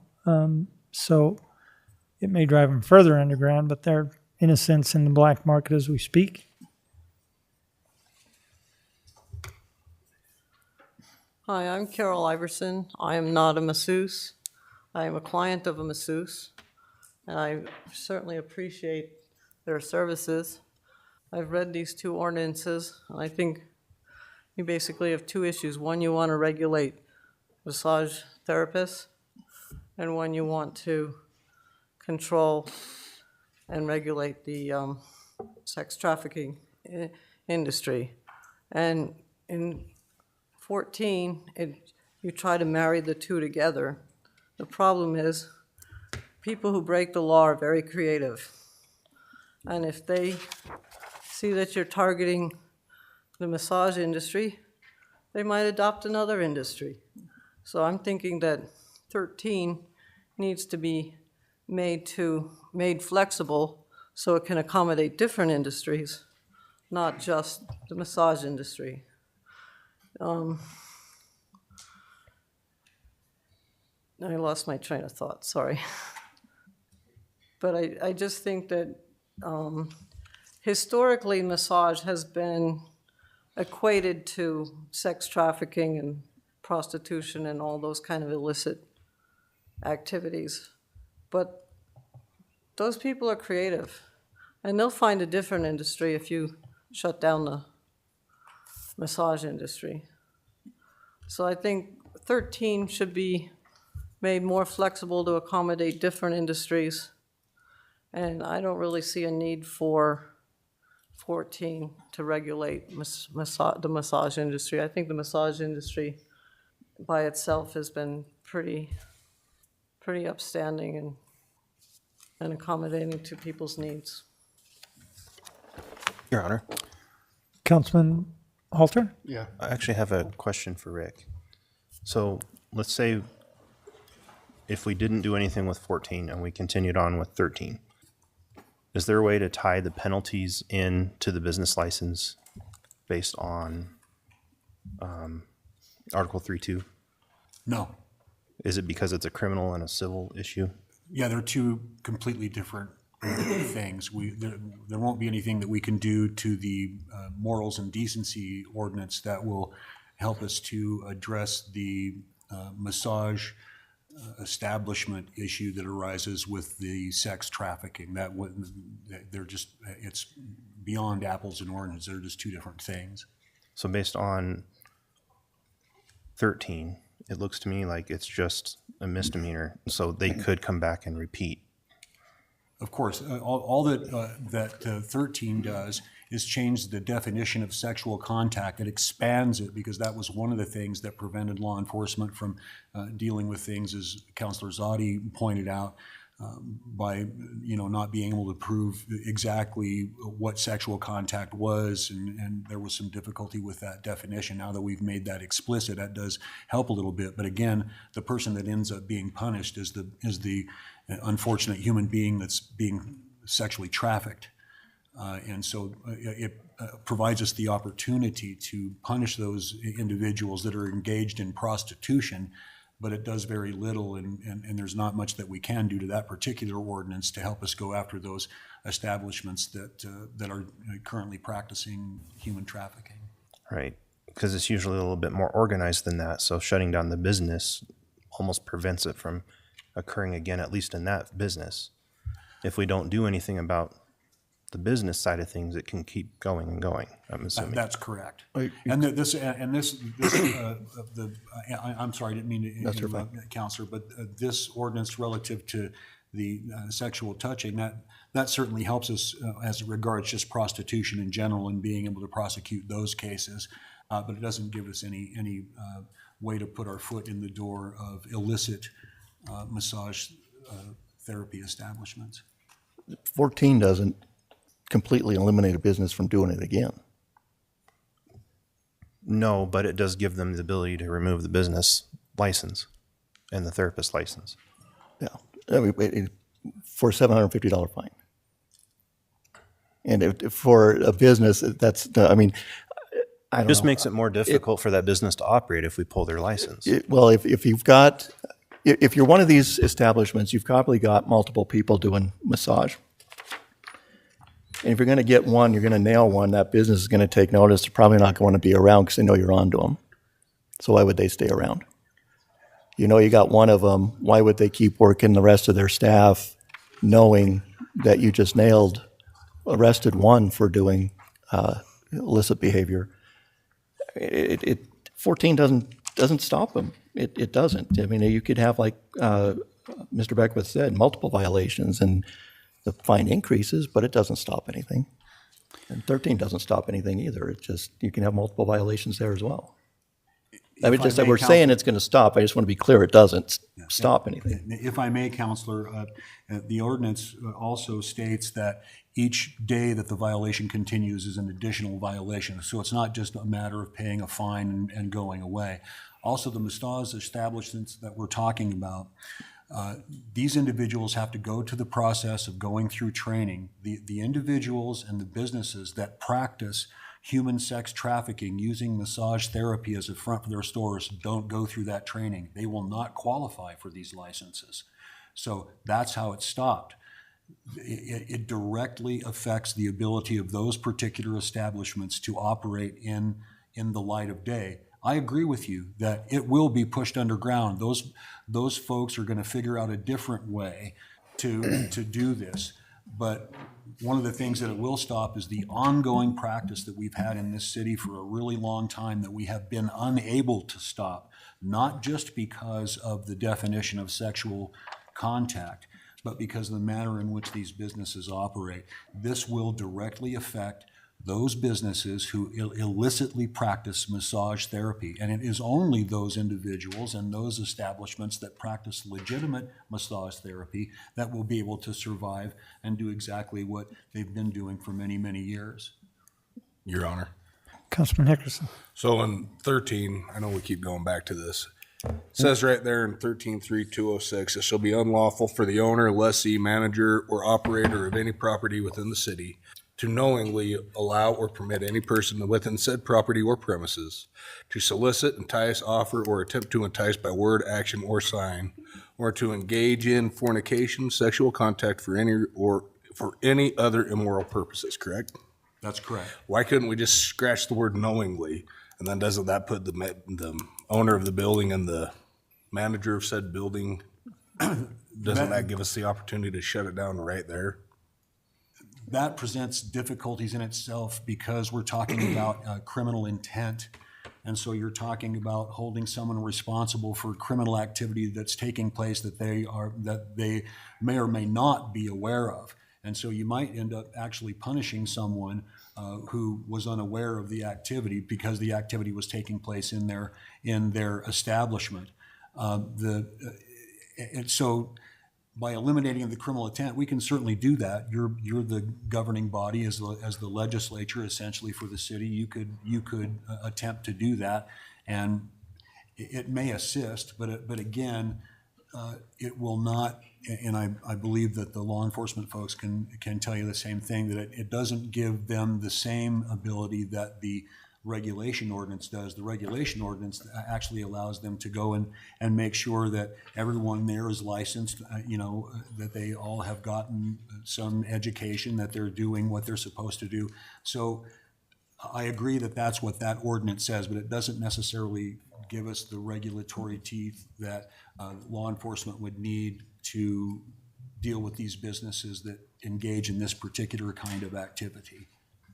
I think, and also, I would also point out that this ordinance that we're talking about, 13, is only being amended. This ordinance actually is probably over 100 years old, as you can see by the use of language like body house and things of that nature. So these ordinances could actually use some additional updating, and we could, attempt to eliminate that. But then that gives us more things to deal with in terms of our criminal prosecution of these individuals. The regulation, and this is just my opinion, the regulation allows you to deal with these illicit businesses wholesale. You don't have to wait for an act of prostitution to occur. You can simply prevent them from opening because they don't employ anyone that's qualified to do massage therapy. Your Honor. Mr. President. We've got good feedback tonight, which is the whole purpose of a public hearing. I haven't heard anyone that's in favor of, adopting this ordinance, but they're all in favor of trying to attack the human trafficking issue, which is our goal. So, I think we can go round and round about whether 13 is better than 14 or which one's necessary or whatever, but we are getting the public engagement, which is what we want. So I think it'd be best to have a workshop with, these individuals that have the background, with law enforcement that's trying to enforce the issue, and with us that's trying to create the laws to allow them to do their jobs on both sides, so that we can kind of sort this out and toss it around to try and solve, everyone's wants and concerns. Otherwise, we're just going to continue on, and everyone has the right to speak, to their opinion tonight, certainly. But I think ultimately we're probably not going to solve it tonight. We still have 2 more readings on the ordinance itself, but if we can have a workshop in the meantime to try and, find some common ground, I think that'd be beneficial. Mayor, Councilor West, I yes. appreciate that. I just wanted to say, too, that if anyone has any suggestions about specific language and specific locations that they would like to add to the ordinance or that they think that should be eliminated, please feel free to contact me at the city. My email address is available on the website, or you can simply call my office, and either me or my assistants will discuss that with you, and we will have that. I can, start massaging some language. So we're certainly open I'm sorry, that I didn't mean that as a pun, massage the language, but we can certainly deal with that language, and if the council ultimately decides that it doesn't want to go in this direction, then that's, you certainly have that right. Well, we're just on first reading here. First, I would ask, is there anyone else wishing to speak? Okay, oh, yes. We knew you were holding out. I really didn't want to speak, I promise.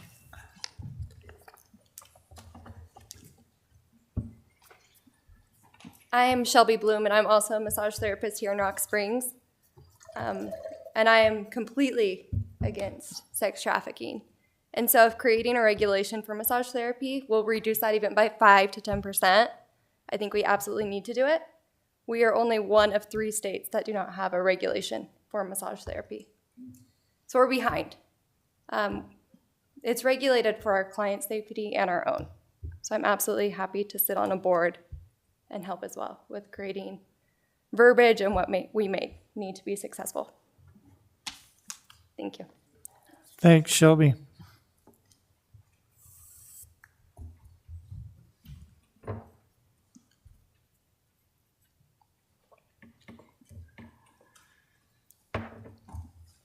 I believe, too, that brings up a good point, because I think there is some legislation at the state level that they're working on to get passed to help with some of that.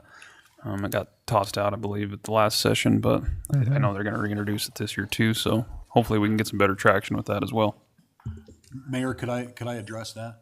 Sure. That's one of the reasons that we chose to go this route, because the state does not regulate, and we are one of very few states that don't regulate this particular industry.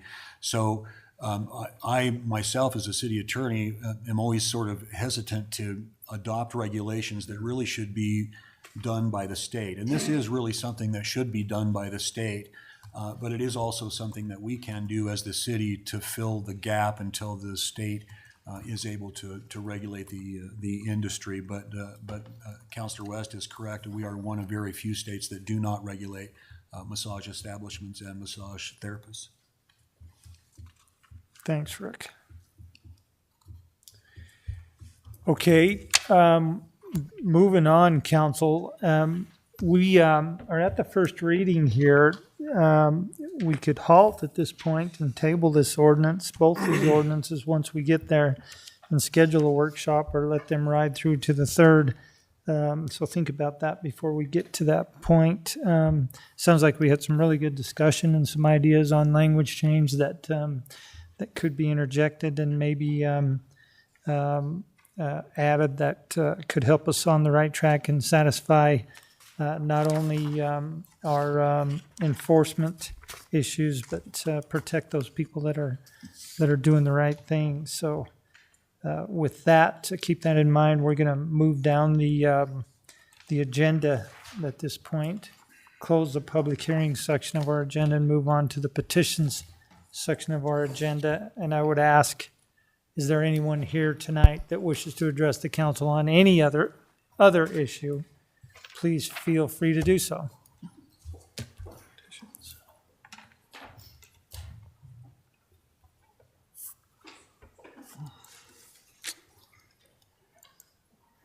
Hello. Hello, and your name for the record. My name is Lori Davis, and I have the hand-up food cart. I received a letter today in the mail stating that you guys are taking it away from me, and I would like to know why. It says as of January 1st, 2023, my license will be revoked. It states in here, and you guys have all received a copy, it says Tim Como, Mayor, and City Council have all received a copy. The City Attorney, along with Director of Engineer Operations and Public Services. It says that the commercial type, because there was a loophole in planning and zoning, I have done everything that you guys have asked me to. I have it in a shed. When I am not home, I have it locked. I have somebody there at all hours. At all hours, I have it stocked. I have it cleaned. I keep my everything guarded. All my dates are correct. I keep it stocked. I have donations coming in and out. I keep the area clean. Like I said, when it snows, I keep it shoveled. I keep it ice melted. When the wind blows, I make sure that I keep it clean. I'm not understanding why I'm getting it taken away from me. The community needs it. I have the resource center, the hospital, DFS, everybody sends people to me to get food. I'm not provided by the state. I tell people to go to the food bank on Thursdays when they're open. I tell people to go to the food truck when it comes or on the Saturdays that they come once a month. I don't understand. I'm not getting money from the state. I'm getting it from the community. People donate the food. They're not giving me money for it. They're donating the food. I'm not understanding why I'm getting closed. So Lori, it looks like, and I read through the letter that you did receive over numerous attempts, it sounds like, to correct some problems and complaints from the surrounding area. From my anonymous calling neighbor. I don't know who that would be, just numerous complaints to the city. It was a recommendation that they revoke your license after the first of the year.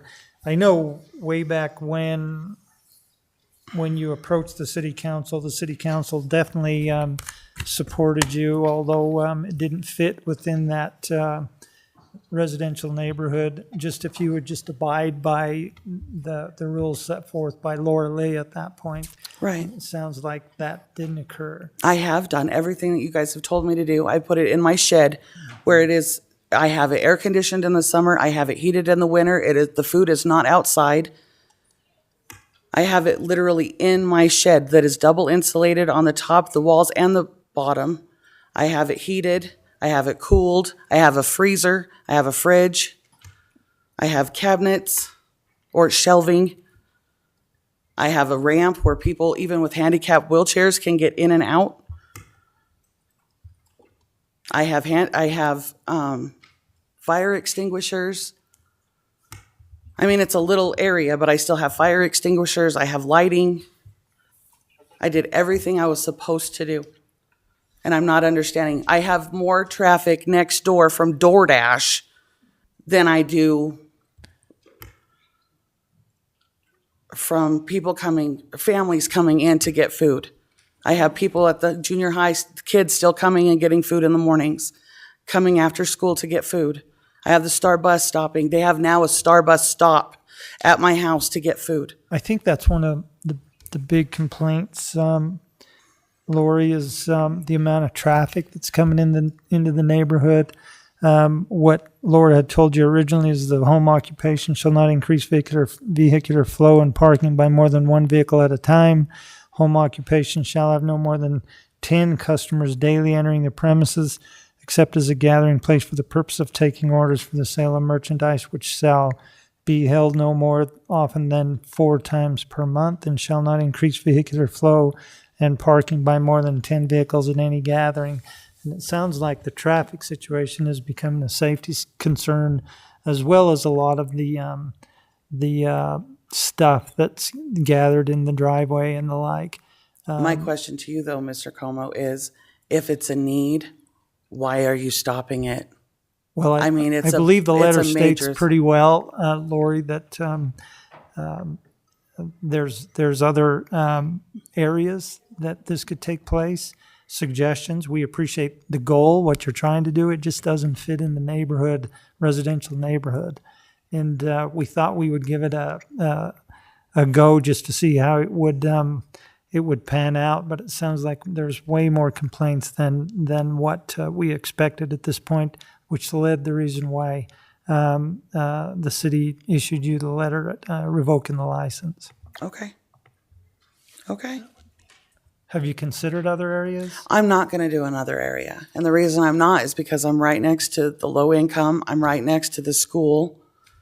And that street is a heavy populated street anyway, since it's right down the street from a major connection from Madison to Foothill.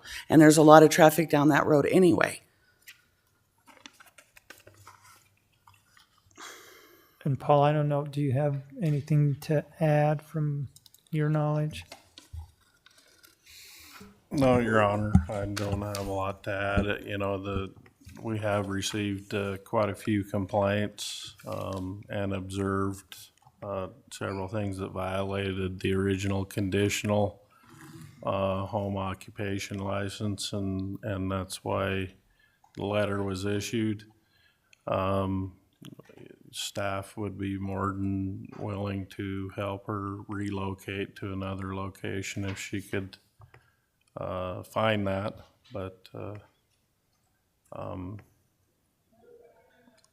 this was, like you said, a conditional kind of home occupation license, and she was very aware that if there were issues with that it would be revoked, and we've seen them issues, and therefore it is being revoked, and we did extend the time to revoke it, so till January 1st.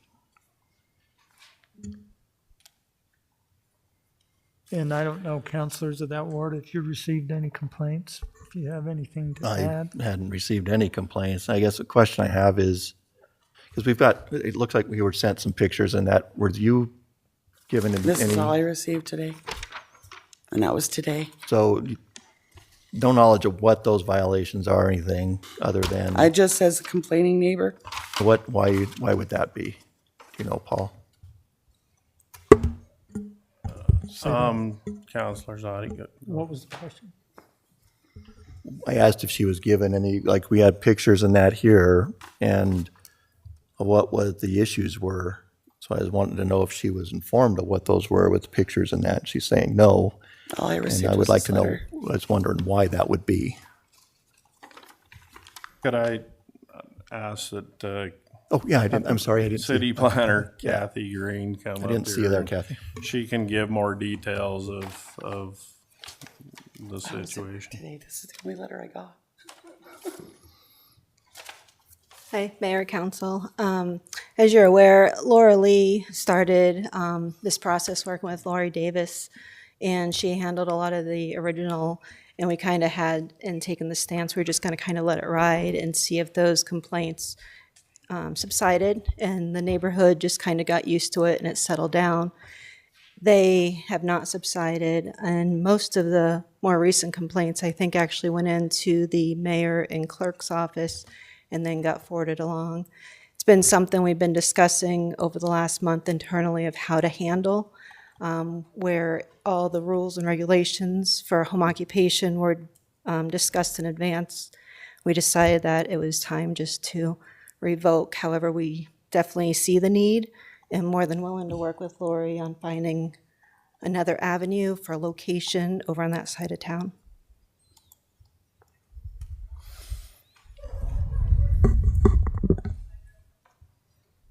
I'm trying to go through some history here. I believe Julia was also involved on a couple cases of warning. Who was involved, I'm sorry? Julia, the nuisance inspector. Oh, okay. Back quite some time ago, had to do with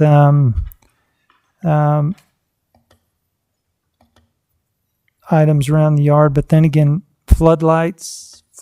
Did you install floodlights? I did for a security reason because I'm not allowed to put up a fence on my side yard, and someone's been releasing my dogs.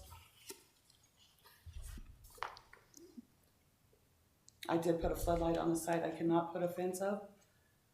For the city, I'm not allowed to put up a fence, so I put up a security light to make sure that I can watch on the side. I also have a camera, so I can watch the side of my house. And the floodlight was so I could watch. And my neighbor on the opposite side has security cameras like crazy and lights as well.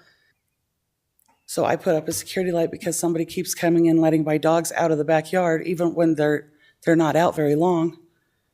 I also wanted to make sure that somebody wasn't provoking them to bark and then turning around and calling the police department complaining that my dogs were barking, because my dogs aren't normally barkers unless someone intensifies them or goes up to the fence to play with them.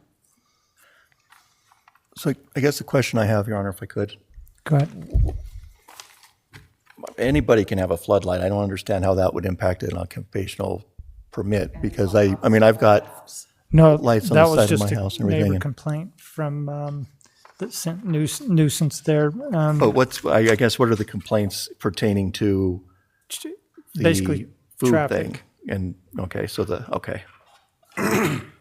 And it sounds like it's coming from the surrounding area, numerous cars. How many cars would you think that you have there during the day? How many do I have during the day? Yeah. I have approximately about 10 a day. Honestly, I have about 10 a day. Most of them walk. I have more DoorDash next door and FedEx and UPS that block the highway or the road from my neighbor down the street than I do at my house. So I think the majority of the complaints are just that: traffic, safety for the kids, vehicles that are constantly pulling up into the driveway and on the curb. Sir, I have 3 vehicles. I have a 1964 Comet, I have a 2006 van, and I have a 2001 Chevy pickup. They all fit in my driveway.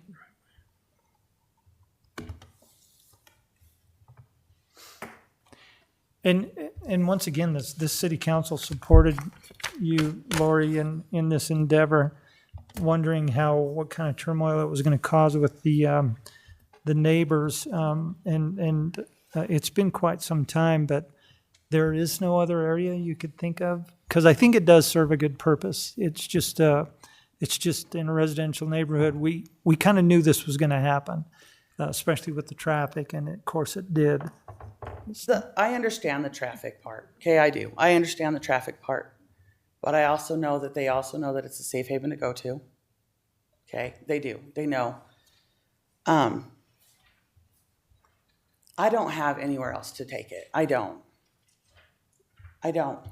And do I trust somebody else to do it? No. I mean, for crying out loud, Reverend Kelly comes and takes my food half the time because she doesn't have enough. So she comes, the church comes down and gets my food and goes, puts it at her cart. So, I mean, I have abundance. Don't get me wrong, I do. And she comes and takes some and puts it at hers, which is fine because I have enough. But it's the point. Like, I don't have. Well, that's what somewhere I'm else saying. to Would put it make sense to put it at the church where? Okay, but that's only on this side of town. I have nowhere to put it on the other side of town. Nowhere. Because I'm not going to put it at Hoarder's Corner. We already know what's going to happen there. Not going to happen. Sorry. That's not a good idea, period, already. And just my personal opinion, I don't think she needs any more added to her plate. And I don't think neither do you. Well, the city council has to try to protect the rights of everybody, you and I your understand that. neighbors. and I'm it's- just making a statement. I'm trying to help you on that situation too. It's But I don't have anywhere else in that area at all to put it. Nowhere. Because all it is residential area. I talked to Jeff that owns the Pentecostal church up there. He won't even look at it. really. Yeah. So Huh. he doesn't want it violated or vandalized. My property isn't vandalized. My neighbor's house aren't vandalized. So, but no, he doesn't want that because of causes of possible vandalizing. I have nowhere else to put it. Nowhere. Councilman Batolo? The question that I have, I mean, what you're doing is fantastic. The question that I have is this complaint coming from multiple neighbors? One. Or is it coming from one? And then, if that's the case, I mean, the rest of the neighborhood may be saying, man, this is a great thing, they're coming into our neighborhood, we're doing a good deed, it's needed, and we've got one neighbor that's causing the grief, possibly. I don't know that, but I sure would like to know. What would you do if you knew that? How would that change you? Good question. Complaints But are. I'm sorry, but you wouldn't want It looks like complaints coming from Truman Street, which is your street, in Taylor. Is that one street over? Yeah. Based on Hi. the calls incoming? I'm sorry. I said, my name is Christina Kendler. I live on Truman Street. I live right across the street from Lori. She has not had any problems with people coming over to the food cart. I have turned people to the food cart because they're having a hard time feeding their family of 3 and can't get insurance for, medical bills or anything else, so anything I can do to help them, I'm going to do it. As for the traffic that's coming in and out, she's not wrong. I swear I have never seen so much business trucks on that street in my life as I have had seen in the last year. And I mean, they are all stemming from certain homes on that street within the small circle. Well, and I think that's exactly, not to interrupt you, Christy, but that's exactly seems to be the complaint. It's a residential street. You have now all this traffic from, I don't know what it's created by, on top of people trying to get food at Lori's house. And I think it's just... every vehicle that I have seen personally, they're parking on the street. It's legal for anybody to park on that street. Anybody. It is. It's just But not. they're It's not parking legal right to. there. It's not legal to run a business out of a residential neighborhood unless you do have that license. And don't get me wrong. I think That it's she a great has. idea, but safety has to be a concern of the city as well. Correct, but that she has got the license. Okay, so somebody's saying that there's complaints and there's pictures and this and that. Where's the proof? Who's got it? Because the only thing that we're seeing is the letter that she received that's dated for Friday last week for the 14th. Where's the, Well, I'm sure there's plenty It of. would be nice for us to see what she's being shut down for if there's all these complaints. Did you have some? Well, I think that's been stated. It's the amount of traffic on a daily basis that's in violation of the home occupation permit. I see more traffic from the neighbors up the Regardless, street. that's a requirement of the home occupation Well, and permit. I understand that, sir. But Well, that's the issue. Sorry, but I get, it's not due to the home occupation, though. No. That's what yeah. It's what? How? The traffic's not, if it's delivery trucks and commercial trucks and things like that she's speaking to, that there's an increase, that doesn't have anything to do with the occupation, the home occupation. No, it's the additional dozen vehicles on top of that is what the complaint is.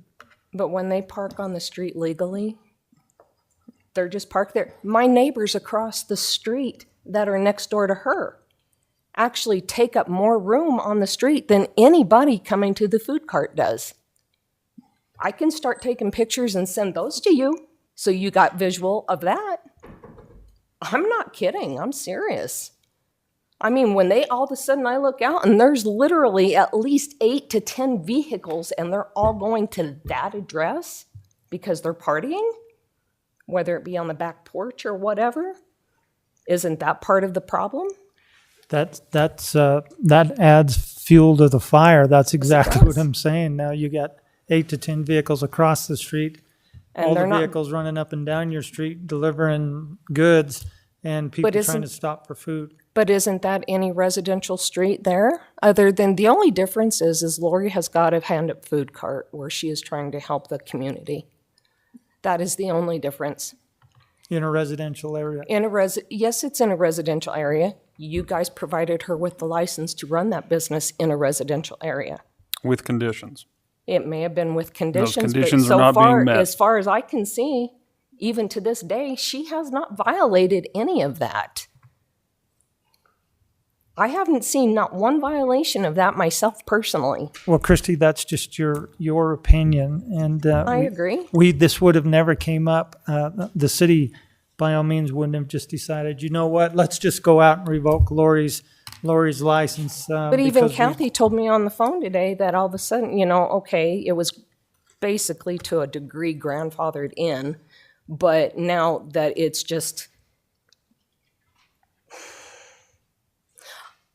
I'm going to paraphrase because I'm not going to give a quote because I can't. But paraphrasing that it's not fair to everybody to be able to have a license coming out of their business if they're making profit or what. One, this isn't a nonprofit. This is literally to help your friends, your kids, your family.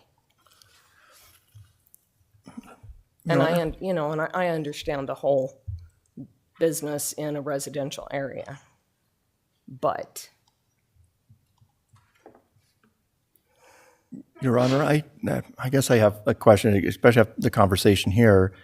We've said there's been multiple complaints, one of which was a light, which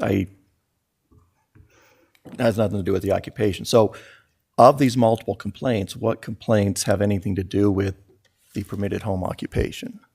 I mean, if we've got 20 complaints, say, and is it 5 that deal with the occupation and the rest like lighting and whatever else, or what are the details on those complaints? And once again, I would say, Kathy, I don't know if you want to chime in. If I may, Mayor and Council, I would like to address this, and perhaps Kathy could say something as well, that this is probably not the appropriate deliberative body to bring this particular issue. It would probably be brought before Planning and Zoning and the Board of Adjustment. This individual can appeal any decision, and anybody can appeal a decision of the zoning administrator to the Board of Adjustment. So really, if she does not like the decision of the zoning administrator, I believe she can take that up with the Board of Adjustment. Is that correct, Kathy? That is correct. That is stated right on her home occupation conditional use application. And in fairness, I reiterated with Christine on the phone, it's not all home occupations have to face the same requirements. We have ordinance that calls out what all the rules were. One of the conditions that was discussed with Lori where there's supposed to be some coordinated pickups to alleviate all the traffic coming and going.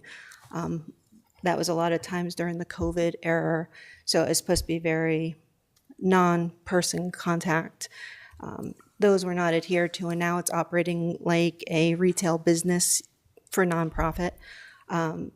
I tell people, no, they cannot apply for home occupations on a regular basis because they would have too many customers coming and going. We try to eliminate that retail aspect in a residential neighborhood just to preserve the character. And the complaints have come in from a few different people on the food cart side of it. And there's a lot of other nuisance issues, but those are separate from this situation. That's why I don't like lumping those in Correct. and saying and let's concentrate on. Yep, this is just strictly on the home occupation.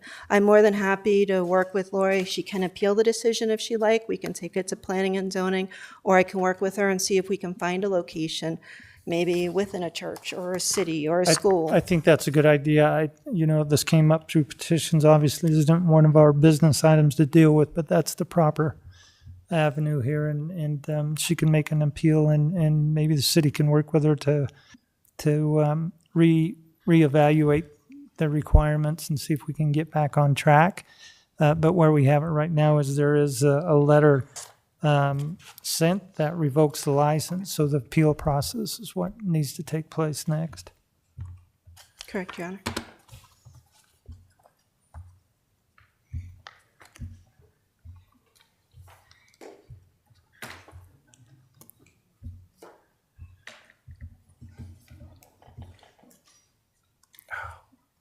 You see.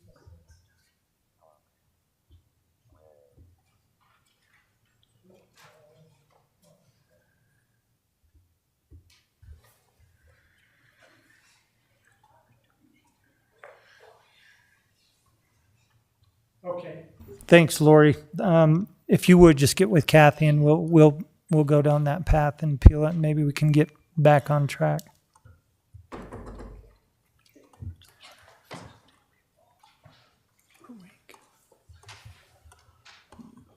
I think it's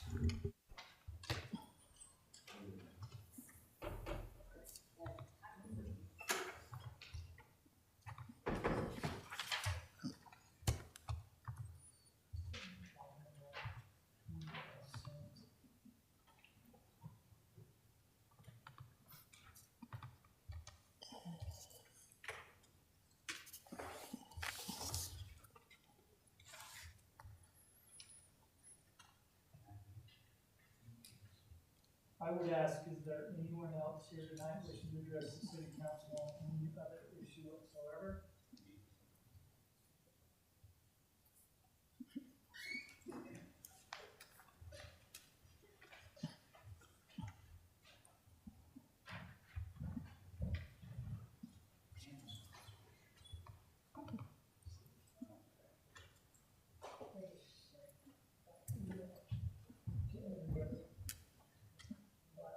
Hearing that, I'm going to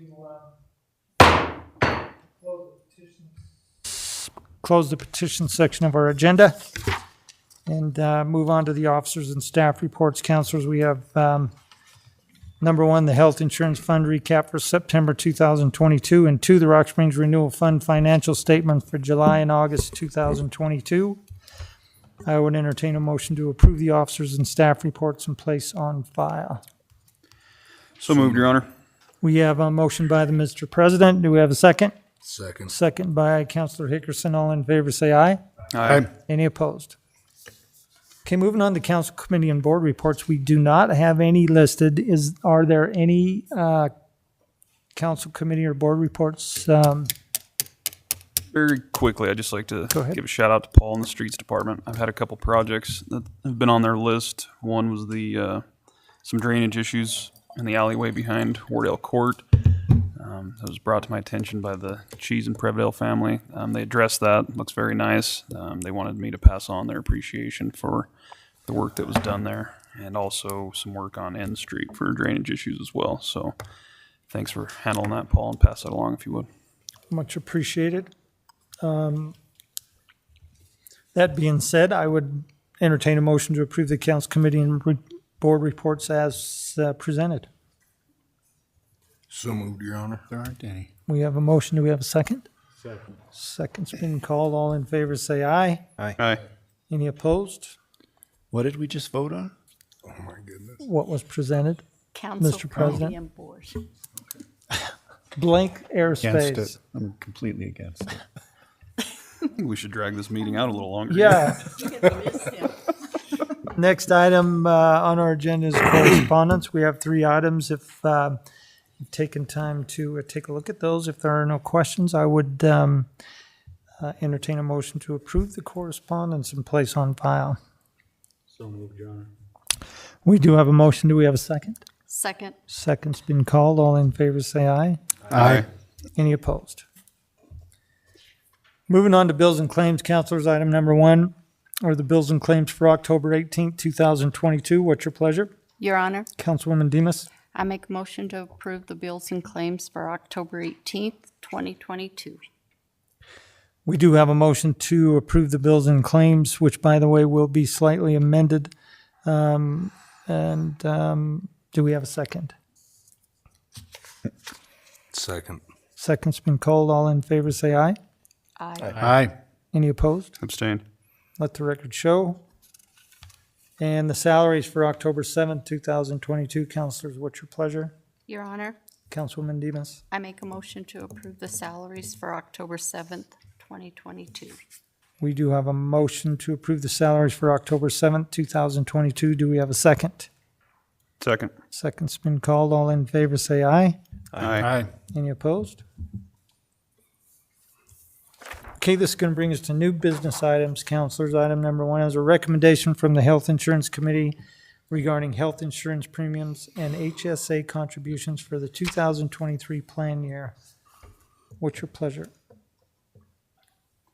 Your Honor, Mr. President? I would move to approve this recommendation. We do have a motion to approve the recommendation from the Health Insurance Committee. Do we have a second? Second. Second's been called. All in favor, say aye. Aye. Aye. Any opposed? And item number 2 is a request from the fire department for permission to fill a vacant firefighter captain position. Councilors, what's your pleasure? Your Honor, Councilman Batolo? I move to approve this request. We do have a motion to honor this request. Do we have a second? Second. Second's been called. All in favor, say aye. Aye. Any opposed? New business item number 3 is a request from the URA for permission to apply for a CLG grant from the Wyoming State Historic Office to assist with paint and wood restoration costs for for the Rock Springs Historical Museum in the amount of $15,000. Councilors, what's your pleasure? Your Honor, Councilwoman Demus? I make a motion to approve this request. We do have a motion to honor this request. Do we have a second? Second. Second's been called. All in favor say aye. Aye. Any opposed? Item number 4 is a request from the Rock Springs Chamber of Commerce for approval of the 25th Annual Rock Springs Chamber Lighted Parade Route on December 3rd, 2022. Councilors, what's your pleasure? Your Honor, Councilman Hickerson? I move to approve this request. We do have a motion to approve this request. Do we have a second? Second. Second's been called. All in favor say aye. Aye. Any opposed? And item number 5 is a request from Walmart for approval of a grab-and-go alcohol station at the Rock Springs Walmart location. Councilors, what's your pleasure? Your Honor, Councilwoman Demus? I make a motion to approve this request. We do have a motion to honor this request. Do we have a second? Second. Second's been called. All in favor say aye. Aye. Aye. Any opposed? Okay, we're going to move on to resolutions, councilors, of which we have 8. Item number 1, Resolution 2022-144. A resolution authorizing and directing Timothy A. Como as mayor of the city of Rock Springs, Wyoming, and Matthew L. McBurnett as city clerk of the city of Rock Springs, Wyoming, to accept and approve a budget revision to the budget for the fiscal year ending June 30th, 2023. Councilors, what's your pleasure? Your Honor, Mr. President. move to approve Resolution 2022-144. Councilors, we do have a motion to approve Resolution 2022-144. Do we have a second? Second. Second's been called. Roll call. Councilor West? Yes. Hickerson? Yes. Zadi? Yes. Demus? Yes. Halter? Yes. Vitolo? Yes. Savage? Yep. Mayor Como? Yes. Item number 2, Resolution 2022-145. A resolution accepting, approving, and establishing a long-term financial planning and forecasting policy for the city of Rock Springs. Councilors, what's your pleasure? Your Honor, Councilman Zadi? make a motion to approve, and I want to thank Matt with all of his efforts in putting this together with the policy and what we're trying to accomplish in kind of making our budget process hopefully a little easier, a lot more user-friendly for the public and that to understand as well, maybe. And really set the goal for more long-term planning, so we have a good longer vision of what the needs are in that for the city of Rock Springs. So I thank you for your work on this, and Rick too, I'd imagine, in helping with the policies and that as well. Thank you, I appreciate that. Appreciate it. Thank you. Yes. That was a motion. Do I have a did second? move to approve, yeah. Second. Second's been called. Roll call.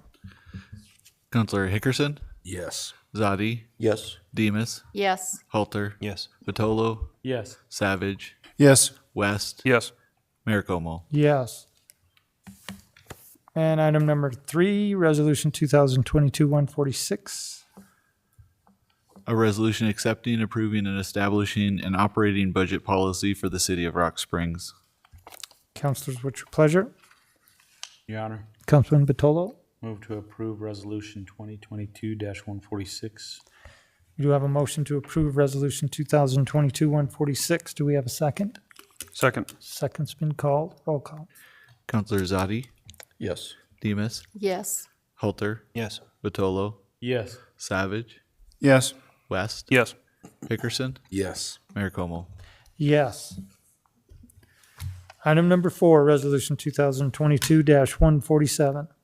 A resolution accepting, approving, and establishing a capital planning, budgeting, and asset maintenance policy for the city of Rock Springs. Councilors, what's your pleasure? Your Honor, Councilwoman Demus? I make a motion to approve Resolution 2022-147. Council, we do have a motion to approve Resolution 2022-147. Do we have a second? Second. Second's been called. Roll call. Councilor Demus? Yes. Halter? Yes. Vitolo? Yes. Savage? Yep. West? Yes. Hickerson? Yes. Zadi? Yes.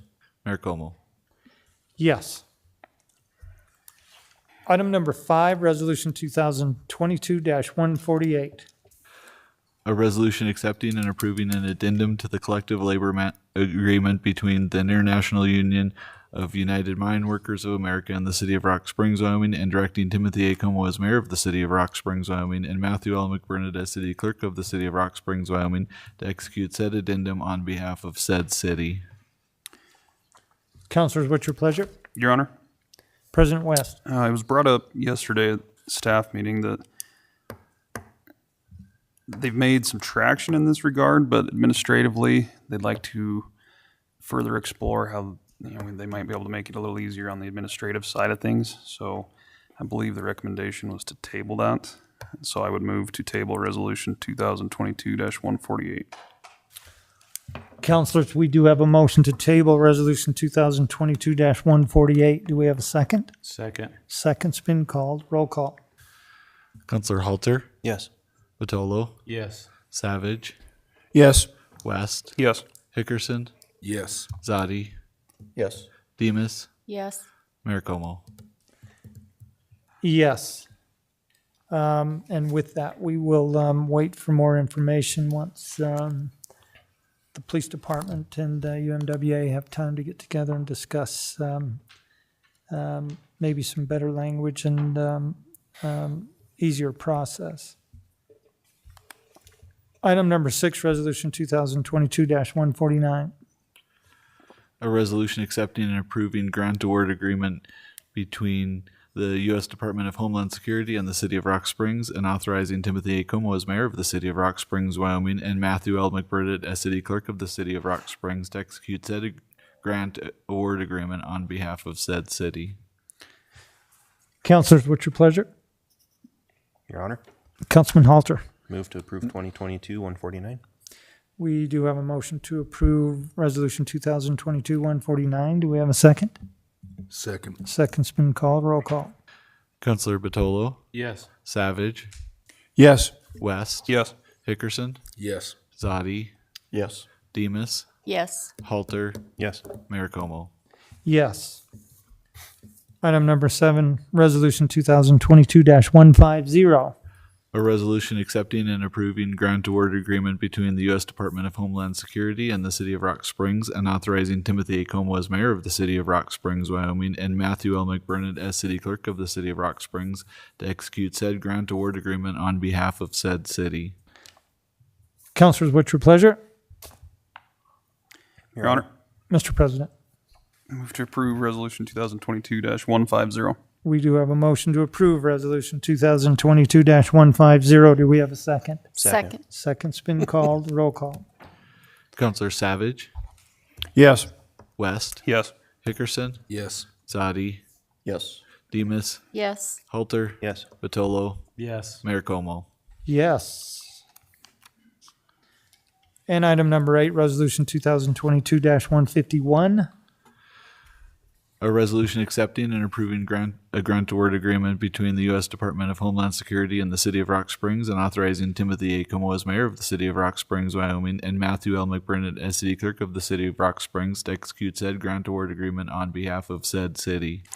Councilors, what's your pleasure? Your Honor, Councilman Batolo? move to approve Resolution 2022-151. We do have a motion to approve Resolution 2022-151. Do we have a second? Second. Second's been called. Roll call. Counselor West, I'm going to abstain on this one for the fact that the company in which I'm employed assisted with putting together budgetary numbers for the project.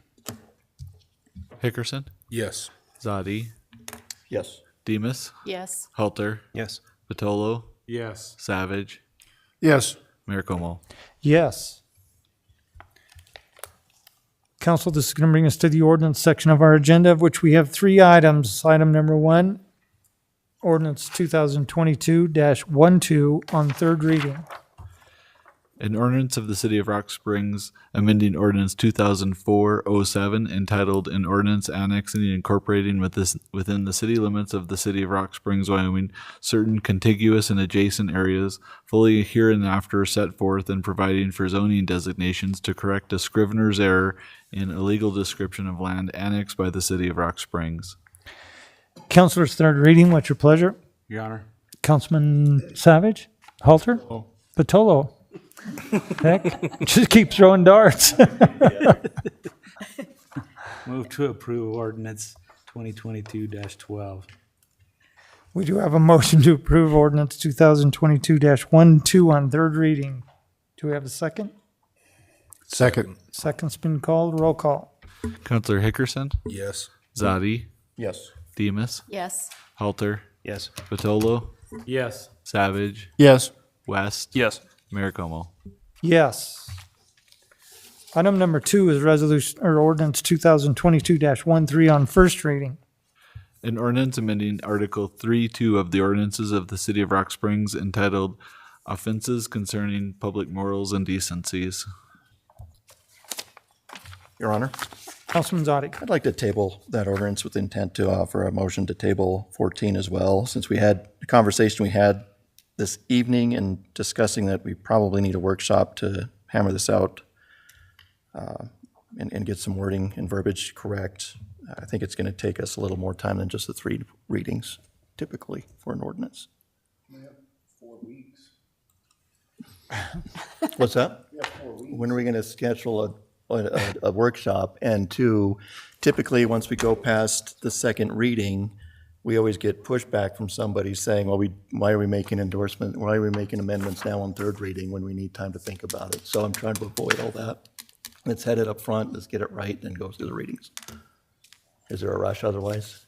If we want to do it right? I think not. Let's just handle these one at a time. So we have a motion to table ordinance 2022-13 on first reading to schedule a workshop. Do we have a second? Second. Second's been called. Roll call on the table.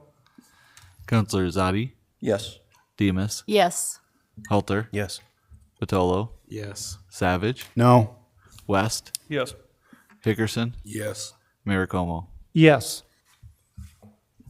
The ordinance 2022-13 will be tabled. Item number 3, ordinance 2022-14, first reading. An ordinance creating Article 10-12 of the ordinances of the City of Rock Springs entitled Licensing and Regulation of Massage Therapists and Massage Establishments. Your Honor, Councilman Zadi. I'd like to make a motion to table for the same reasons as prior ordinance. Councilors, we do have a motion to table ordinance 2022-14 on first reading. Do we have a second? Second. Second's been called. Roll call. Counselor Demus, Yes. Halter, Yes. Patolo, Yes. Savage, Yes. West, Yes. Hickerson, Yes. Zadi, Yes. Mayor Como. Yes. I would suggest, Kristen, if you could send out an invite to see when would make sense. I think the sooner we start on this, the better. See if we can get a meeting scheduled, invite all those that participated tonight and of course the public as well.